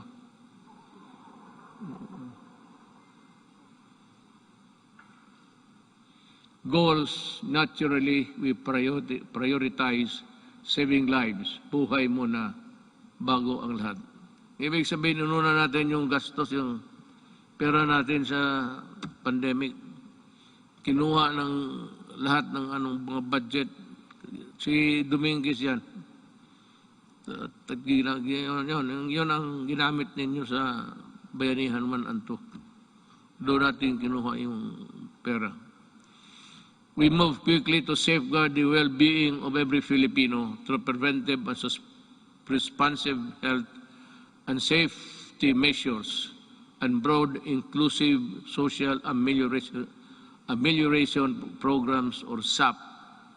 Thanks to the support of Congress, we launched the most extensive social protection program in our country's history with the Bayanihan passage of Bayanihan 1 and Bayanihan 2.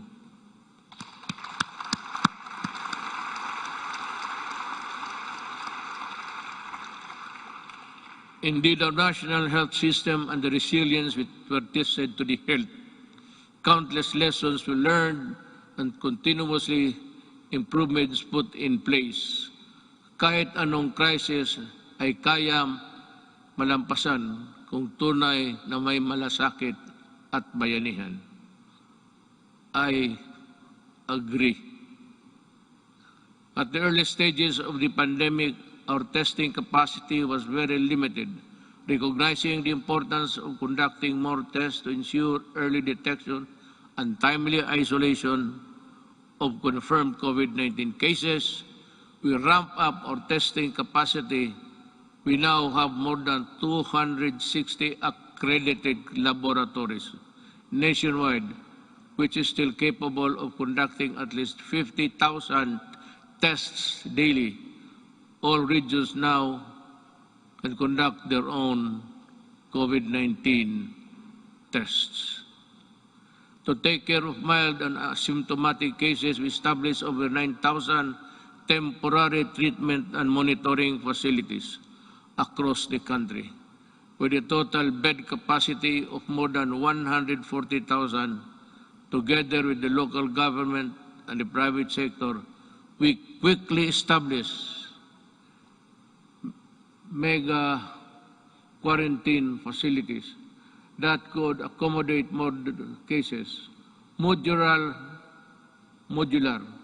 hospitals and quarantine facilities have also been established nationwide, especially in Metro Manila. For our severe COVID cases, our tireless health workers will continue to ensure that you are provided with the best care around the clock based on the latest development global best practices. Our health experts continue to actively participate in the search for safe and effective COVID-19 medicines. With the help of Congress, kita mo sa lahat, I never said, wala kang magiging ito the development caused the construction of a bridge that is nowhere to be found today.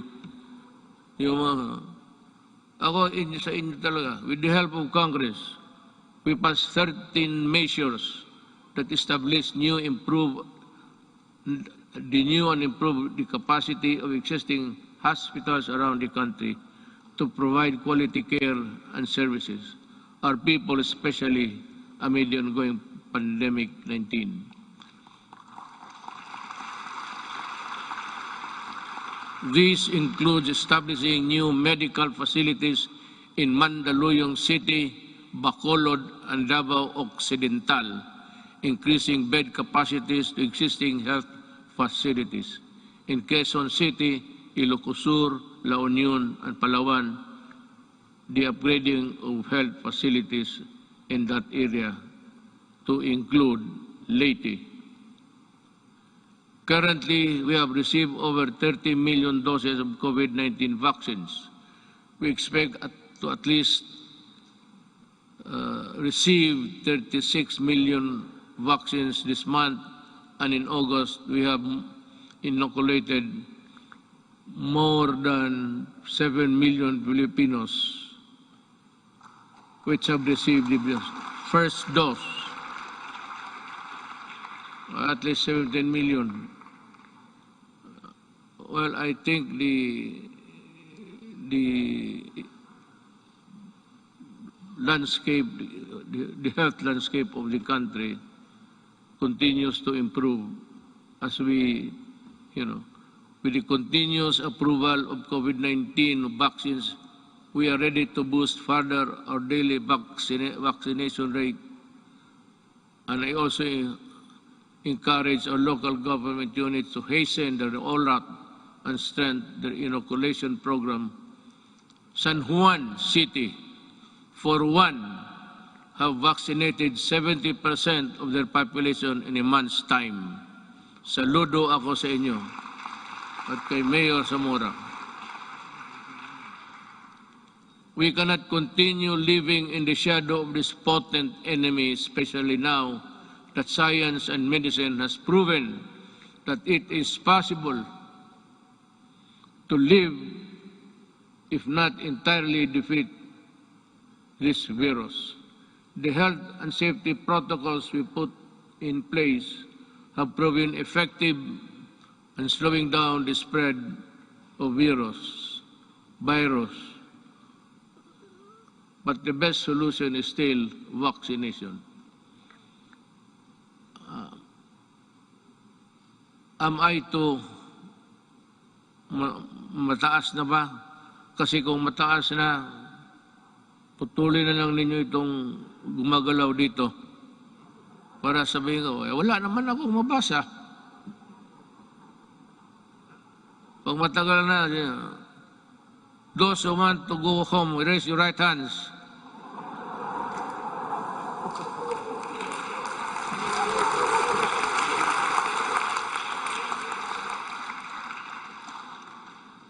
Pati si Monsignor, wag taitaas niya kamay niya. That is why I implore our countrymen who are now in the list of sectors to be inoculated to get vaccinated now. And to those who received their first doses, please return for your second shot.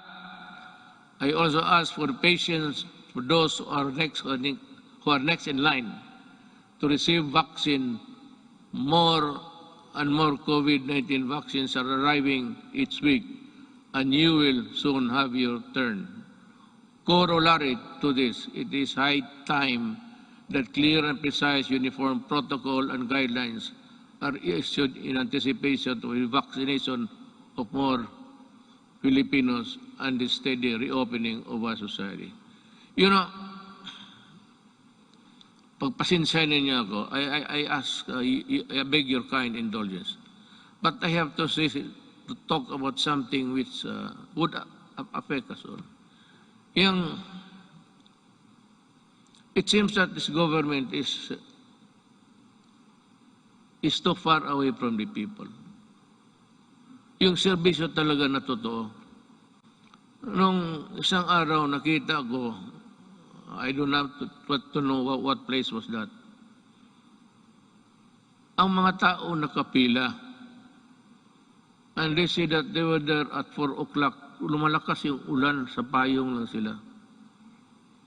So nanonood ako sa report because I listen to the report every morning. Makukuha mo sa mga radio station yan eh. So I was having breakfast. I was listening to their TV. At nakita ko yung mga tao nakapila doon, malakas ang ulan. Sabi ko,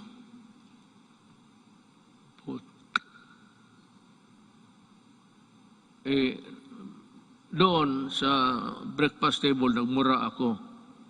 Pero dito, good boy man ako kay may mga religious dyan. Baka I just call on the National Task Force Against COVID-19 to see to it that this happens, the protection.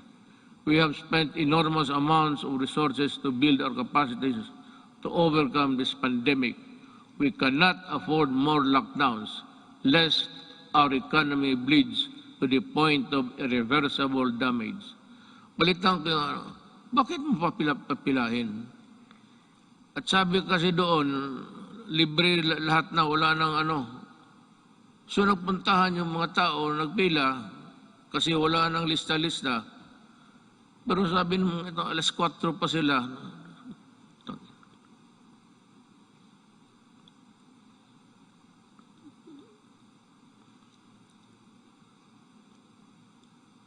Hindi lang ako pwedeng alam mo, sa totoo lang, hindi naman ako nagyayabang. I'm just an ordinary Filipino citizen. Just like you, I get hurt when people are nearly almost brutalized. Bakit hindi ka magkuha? It's rain time. Malakas ang monsoon, southwest monsoon, dumadaan talaga sa Pilipinas. Gamitin mo utak mo. You should look for a gym. At bigyan mo lahat ng tao ng number. Hanggang dito lang po dito. Hanggang dito lang tayo. Balik kayo itong bukas from 15 to 20. Kayo na naman bukas. Bigyan mo lang card. Prepare a card where you can, the marshal will go around the queuing na bakit mo, hindi ko maintindihan, this media, hindi ko maintindihan bakit gawain mo yan sa Pilipino. Yan ang tinatanong ko. Why do you have to do it to the Filipino? You can always, maghanap ka ng, there's always a gymnasium. Mga eskwelahan, walang klase ngayon. Bakit hindi mo gamitin doon? Bakit ka maghanap ng isang tarantado?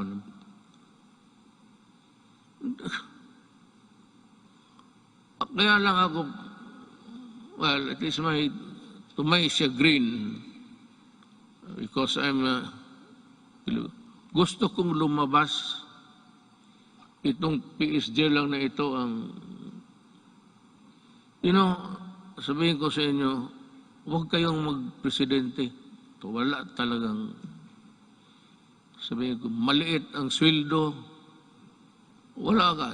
If you're not there really for mag-corrupt ka dyan, well, it would make you a billionaire overnight. But kung magtrabaho ka lang ng ganito, ako presidente, gusto kong lumabas doon, sabihin ko, hoy, bakit ganito to? Bakit ganon kayo ka-stupido?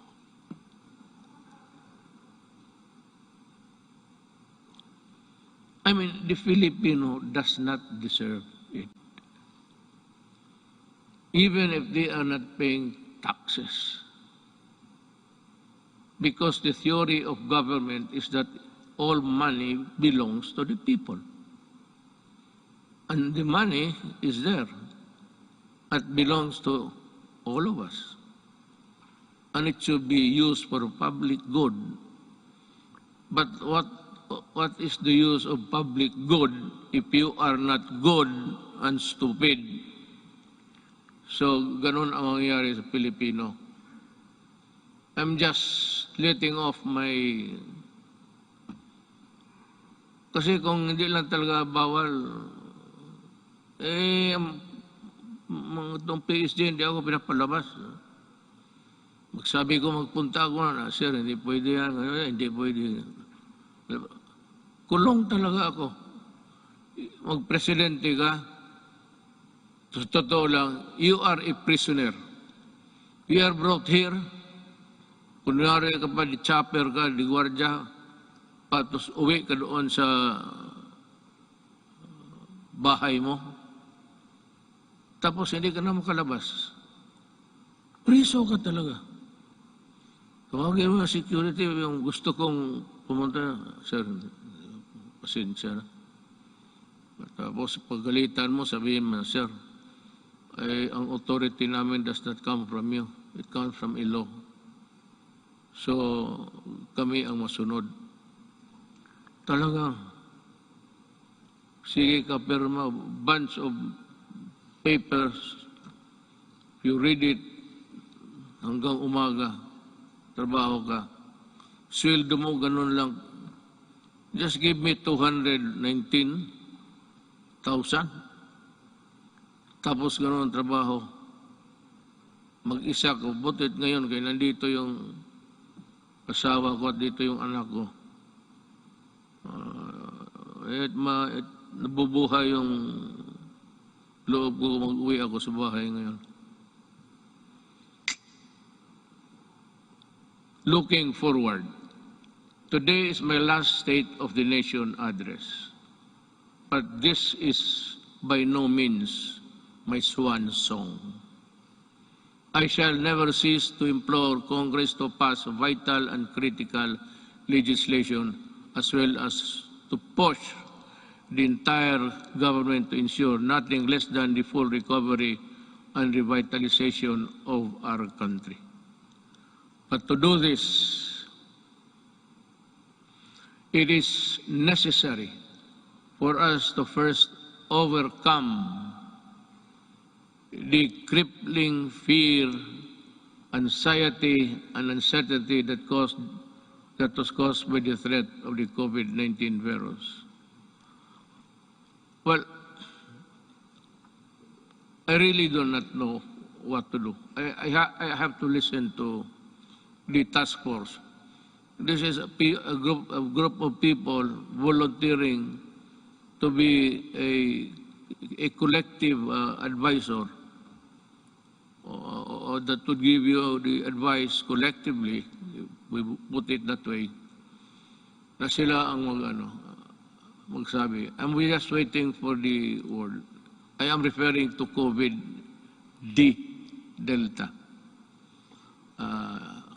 It is rampaging now in Indonesia, Thailand, India, and many parts of Asia.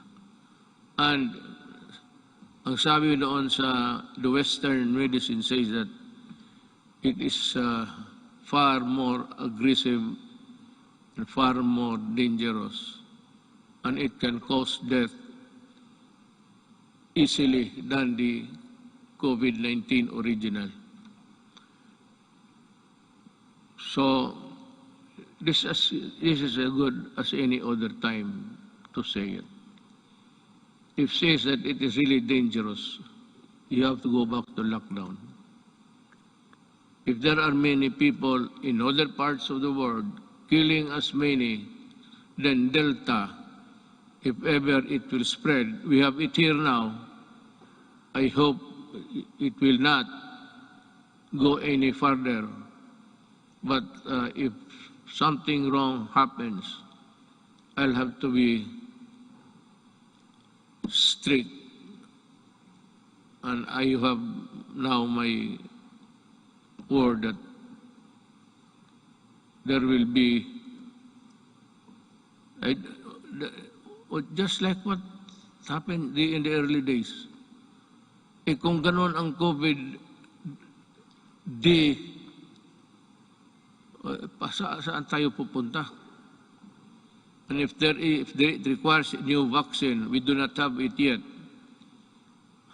I don't know what, maybe we'll just have to pray for salvation.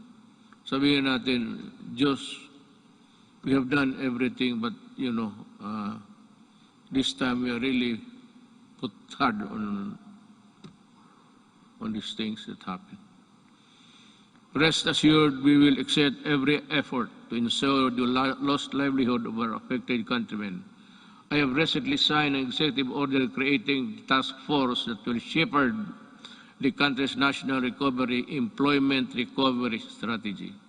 The task force recently partnered with the Employers Federation of the Philippines to implement the reforms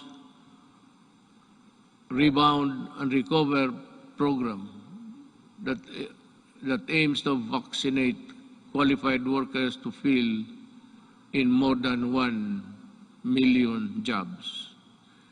These jobs will be created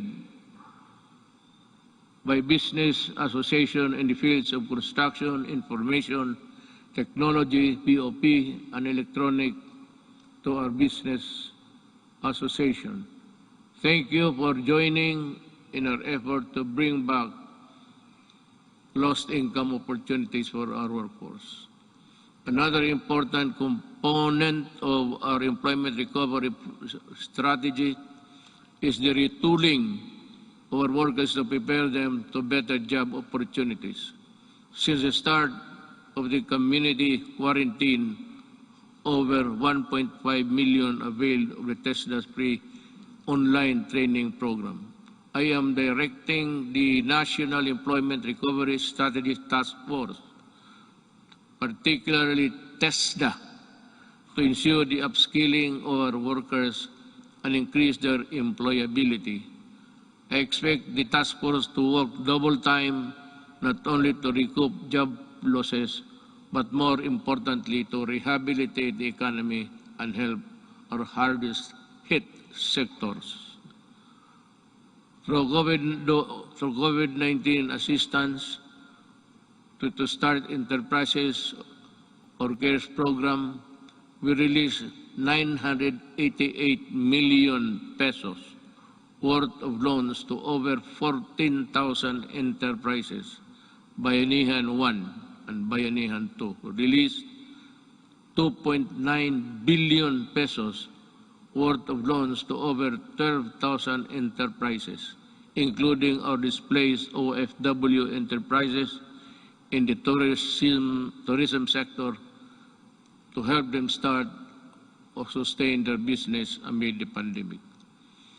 Along this line, I would like to renew my call to Congress to immediately pass the amendments of priority legislative measures such as the Foreign Investments Act, the Public Service Act, and the Retail and Trade Liberalization Act.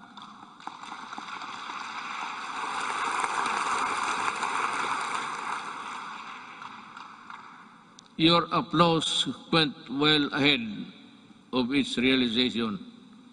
You have to work on this, guys, and well, I'm sure that we can have a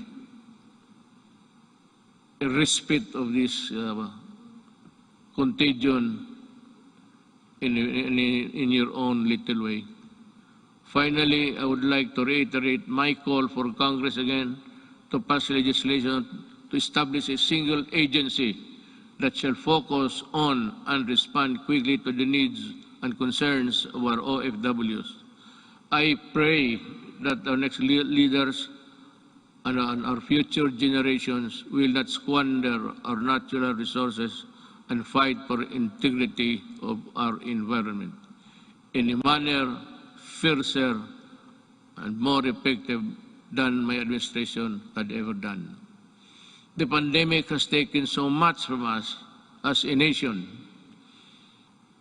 but like other adversities that tested us time and again, it can never take our courage and resilience and the spirit of Bayanihan 1, rather Bayanihan, and the value of the malasakit are now indelible in us Filipinos. We shall use these gifts to forge ahead towards a better normal. As we come to a point where the risk of COVID-19 transmission can, to a certain extent, be managed, and I'm hopeful that we shall be united in forging ahead towards bringing the country back to its robust growth path. Let me end by adding this particular statements. We are on learning, education, and learning.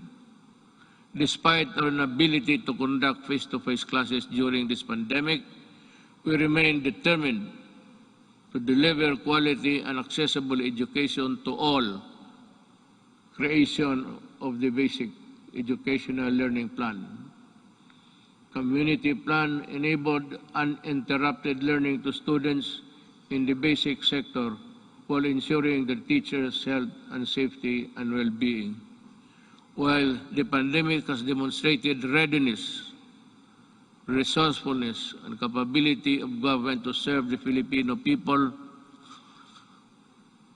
through the use of ICT and digital services, it has also shown its inherent deficiencies and weaknesses, as such that I ask Congress to pass an e-governance act that will set up transition of government processes to digital age. I'd like to add something on the protection of our overseas Filipinos. I also ask Congress to pass a law creating the Department of Migrant Workers and Overseas Filipinos. Kailangan po ito because they are suffering they suffered not only yesterday but they are still suffering now with so many inadequacies in both our government response and including the monetary assistance. To ensure that there is a department that is solely focused on addressing the needs and taking care of the welfare of our countrymen abroad. Before I end, let me also touch on the environmental protection. It has also been 13 years since the Supreme Court through Mandamos ordered the rehabilitation of Manila Bay. Unfortunately, no immediate substantial action to comply with the Supreme Court's order was undertaken until 2019, when this administration started its long overdue rehabilitation. As of May 2019, all illegally operating open dam sites surrounding Manila Bay has been shut down, while 151 out of 187 LGUs surrounding the bay have now access to sanitary landfill. Establishments have been forced to comply with environmental laws and ordinances, while those who did not have been closed. As a result, pollutants have been slightly reduced. Coliform levels also reduced to its barest maximum, are now in its longest levels in years, if not decades.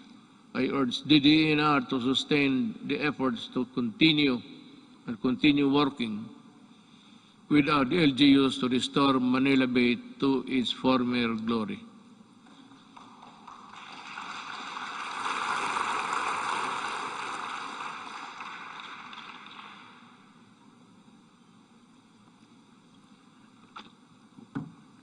You know,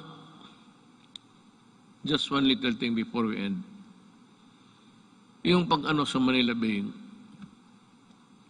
where there is the corner where all of the garbage by current, by action of the current. Nandito marami sa likod ng Ronda.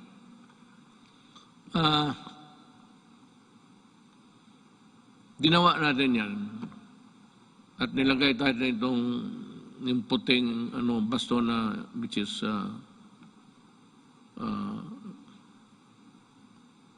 scattered into small pieces. Nawawala minsan yan because of the waves. So every now and then, we still have to replenish because we cannot change the nature of our shores. That is how it is. It is not a permanent fixture there. Doliform It is there from the mountains, and we break it down and bring it to the sea.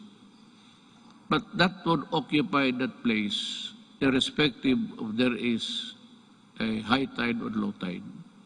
Nakakatulong yan. At nawawala yan. And the only way to do it is to replenish it until we can think of a good alternative of how we can process the whole thing back to its normalcy. If there was really normalcy at the time or at any other time in the past. On the resilience, again, dinagdag ko na lang ito. So time is good and at any other time again to ask you. In line with this, we hope to pursue the creation of public entities dedicated to managing emerging and re-emerging diseases. I thus fervently ask Congress to enact a law creating the Center for Disease Prevention and Control and the Virology and Vaccine Institute of the Philippines. We must, baski gaano natin kahirap, however poor we are, I think that the Filipinos, given the proper support and the things, the equipment that they have to use, we can, I am sure that the Filipino brain can also process or make vaccines in the future.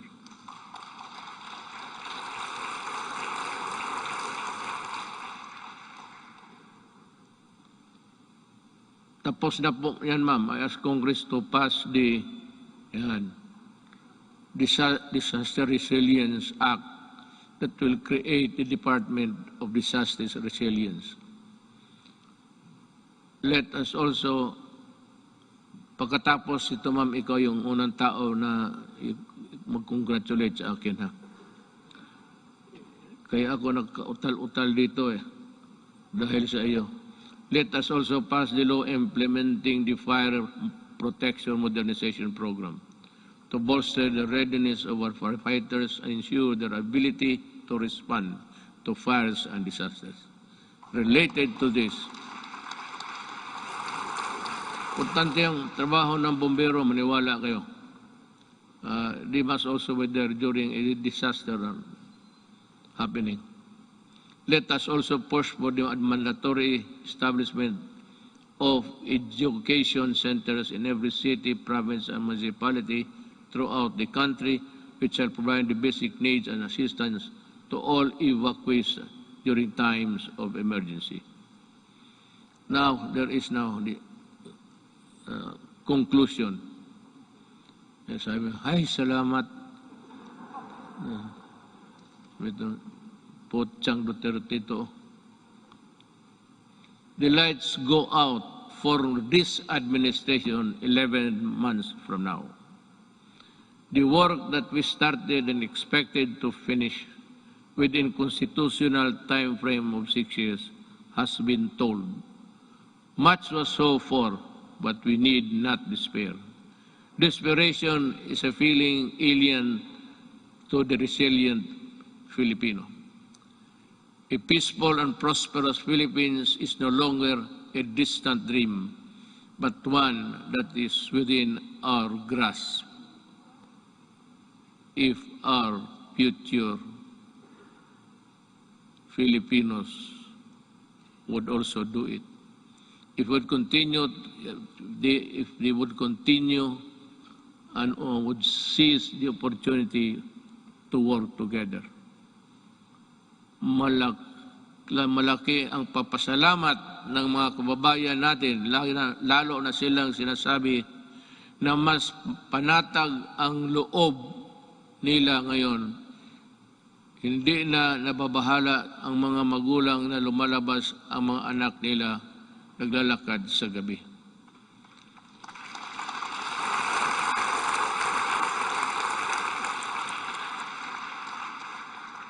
I will not elaborate on anything. You can draw your conclusion. Alam mo,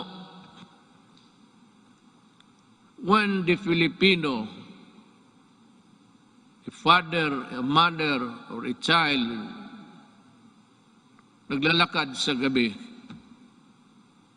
at siya ay, kagaya ng iba, even in America, you go into the inner cities of LA and New York, sa Washington, D.C., there's a corner there, they say, do not go there because you'll not come out alive. Ganon, kung hindi maglakad na sila, puro takot na lang ang nasa loob nila, ma-hold up sa jeep, tapos pati yung taga-ombudsman na buntis, patay pa, pati yung bata sa loob ng tiyan. But just to get the money to buy shabu. Because when the monkey is riding on your back, yung katawan mo hindi mo na maano. That is why you need to higop, sip. Kailangan mo maghigop at kailangan mong pumatay pag wala kang pera. Hindi naman talagang papatay. Maybe not. The mind is not ready for that. But in the struggle, you put up a struggle, if you have the owner of the money, talagang papatayin ka kung hindi mo ibigay. Yan ang ayaw ko. Kaya nung na-mayor ako sa Davao, ganito, mga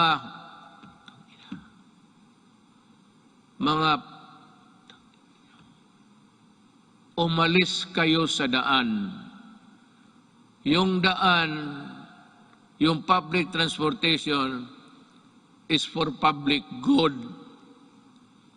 Huwag mo silang takutin na magkanto pag-uwi. Nandyan, nagiinom man sa... Yan ang hilig ng Pilipino. Mag-inuman. Hindi mo malaman ang mga nag-uwi na babae, they have to take another route that will be longer because nandyan mga standby. So the streets are unsafe. Hold up, pinapatay. Sabi ko doon sa Davao lang, magnala ako dito sa Maynila. Hindi naman talaga ako nakikialam dito. Pero alam nila, alam ng pulis kung ano ang gusto ko. Magprangkahan tayo. Sabi ko sa pulis, isauli mo yan. The roads, the highways are for law-abiding citizens of this country. Yung mga kriminal, yung mga, the dregs of society, wag ninyong gamitin yung mga daan, hindi para sa inyo yan. And I will see to it that you are not there. Be sure that when I pass by, I do not see you. Because if I see you, I will dance with you. Isauli ko. Kaya ngayon, medyo, hindi naman talaga, but yung mga sales girl, mga shopping center, panatag na ang loob nila. At least, chances of being mugged, murdered, and raped. Yan ang ayaw ko. Pag malayo, nakahigop na, kunin yung pera, hilain doon sa medyo maliit na mga grassy portion and rape. At papatayin. Yan ang hindi ko matanggap. Just like in Filipino sa Wikwing, I may be just a little bit crazier than the others. But that is what I am. Ayaw ko yung, lalo na magsyabo ka, tapos magpasyal ka kung ano, wala kang makuhang pera, aakyat ka ng bahay. Just like that bank teller. It was raining so hard, just like the rains that we had experienced. It was pouring almost cuts and nails. Ang lakas talaga ng bagsak ng ulan. She went home to knock the door and pump the door loud. But ang parents nilang matanda niyang parents, hindi nakarinig. So anong ginawa nitong mga sa construction workers? Because diyan nga ako galit sa dugay. Nabibili nila mura. So it's 200, 300. Susuyupin nila. At pag nakasuyop ng droga yan, maghanap ng alkohol yan. Sigurado yan. Pag tama ng alcohol, pati yung ng droga, it shrinks the brain.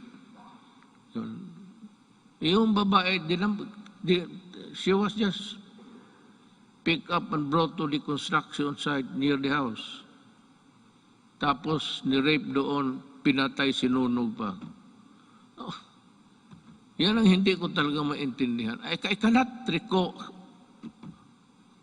yung bata na 3-year-old rapin mo. Ang problema nito, ang nakikita nila, ang patay ng mga kriminal. Well, how about the victims on the other side?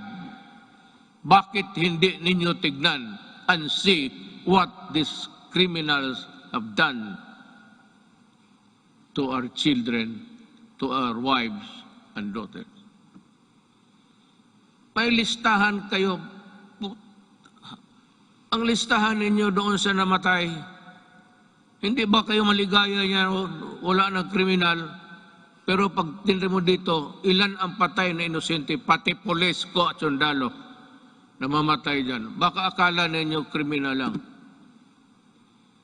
So that is my lamentations, and I just want you to hear.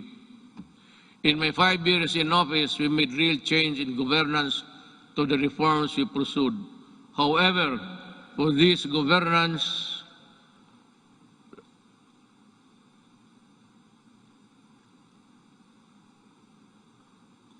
must be sustained and broadened. We need to make, I'm just getting my ear. Naghihingal ako.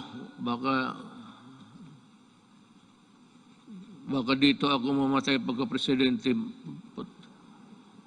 Iba na ang pitik ng ko ngayon. Ng kasing-kasing ko. Kasing-kasing is puso. To make every public servant responsive to the needs of the people and enjoin every Filipino to assert the right to demand malasakit from their leaders until everyone lives with dignity, well-fed, educated, healthy, secure, disciplined, and empowered to contribute to the national development. I will not forever be president. But ang kulang sa Pilipino is assertiveness. Pag magbayron kayong transaction at hingian kayo, ang sabi ko sa inyo, ito ang payo ko. Murahin mo, sabihin mo, nagtatrabaho kayo at kami dito. We are following papers and you are sitting on your ass, on it. Kaya dito sabi ko, makinig kayo lahat ng Pilipino, total last sunog ito. Pag may mag-follow up kayo, permit, clearance, at maghingi ng pera, murahin ninyo, sabihin ninyo, yan, sabi ni Duterte, sampaling ko kayo kasi ako nagbabayad ng buwis. Bakit ginaganito ninyo? Anto di mga Pilipino, hindi naman lahat. Tayong magtatrabaho sa gobyerno. You know, I mean, it takes you 1 month to process a paper. Takes you, patos pabalik-balik yung tao. Pag ang tao bumabalik, 2, 1, 3, then there is corruption there. Murahin mo at kung maari, pahiramin kita ng pangkulam para kulamin. Ganun talaga. I'm just warning everybody, there's still 1 year to go. In about 3 days, lagyan mo ng papel, bumalik ka dito at this hour on Thursday. At pag pakita mo yung papel, hanapin yung papel ibigay. Yan ang gamitin ninyo. For all the local governments also. In my cabinet, it's 30 days. Walang extension. All. Sabi ko, reduce the signing authority from 6, 7 to only 1 or 2. Hindi naman kailangan. Hindi kailangan magpirma lahat ng empleyado dyan. 1 or 2, yung iba mag-process lang. But if you cannot process it also in so many days, in Davao, if there is a clearance which is long overdue, hindi mo na pwedeng ibigay doon sa tao. Ibigay mo sa akin at tanungin kita mo, bakit inabot ka ng ganitong? There's no other conclusion.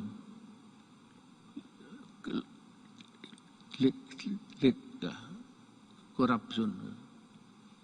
Kagaya, what is true in Davao is true for the entire Philippines. Mabutit na rin yan, nakapagsalita ako ng freely with you. Total, last ko naman itong SUNA. Mabuti yung malaman ng tao na ganon ang ginagawa nila. It's not there. Hindi man nila nilagay yung mga ganon na wala mang mura dyan. Be careful.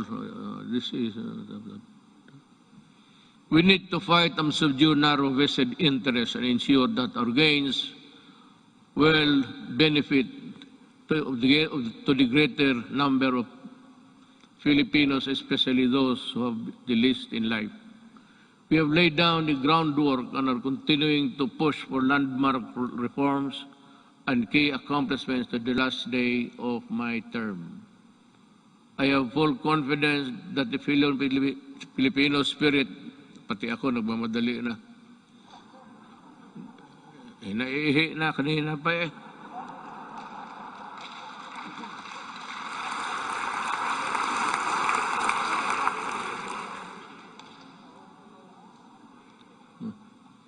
It's a natural human biology, so what's the big deal? Bakit kayo magpakpak kung napaihi na ako?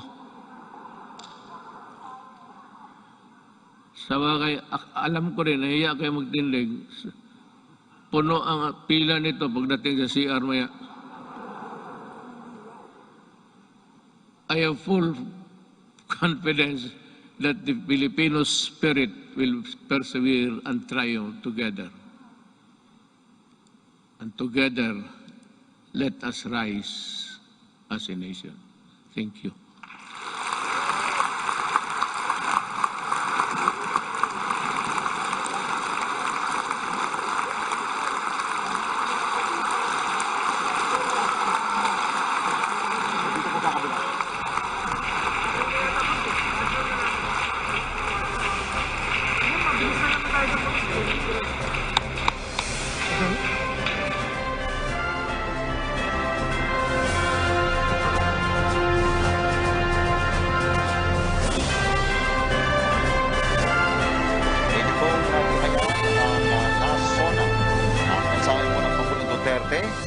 Bagamat ito po ay huli niyang ulat sa bayan at sa Kongreso, laman naman po ng kanyang talumpati at mensaheng maging patuloy tayong matatag at madaling makaahon po sa epekto ng pandemya.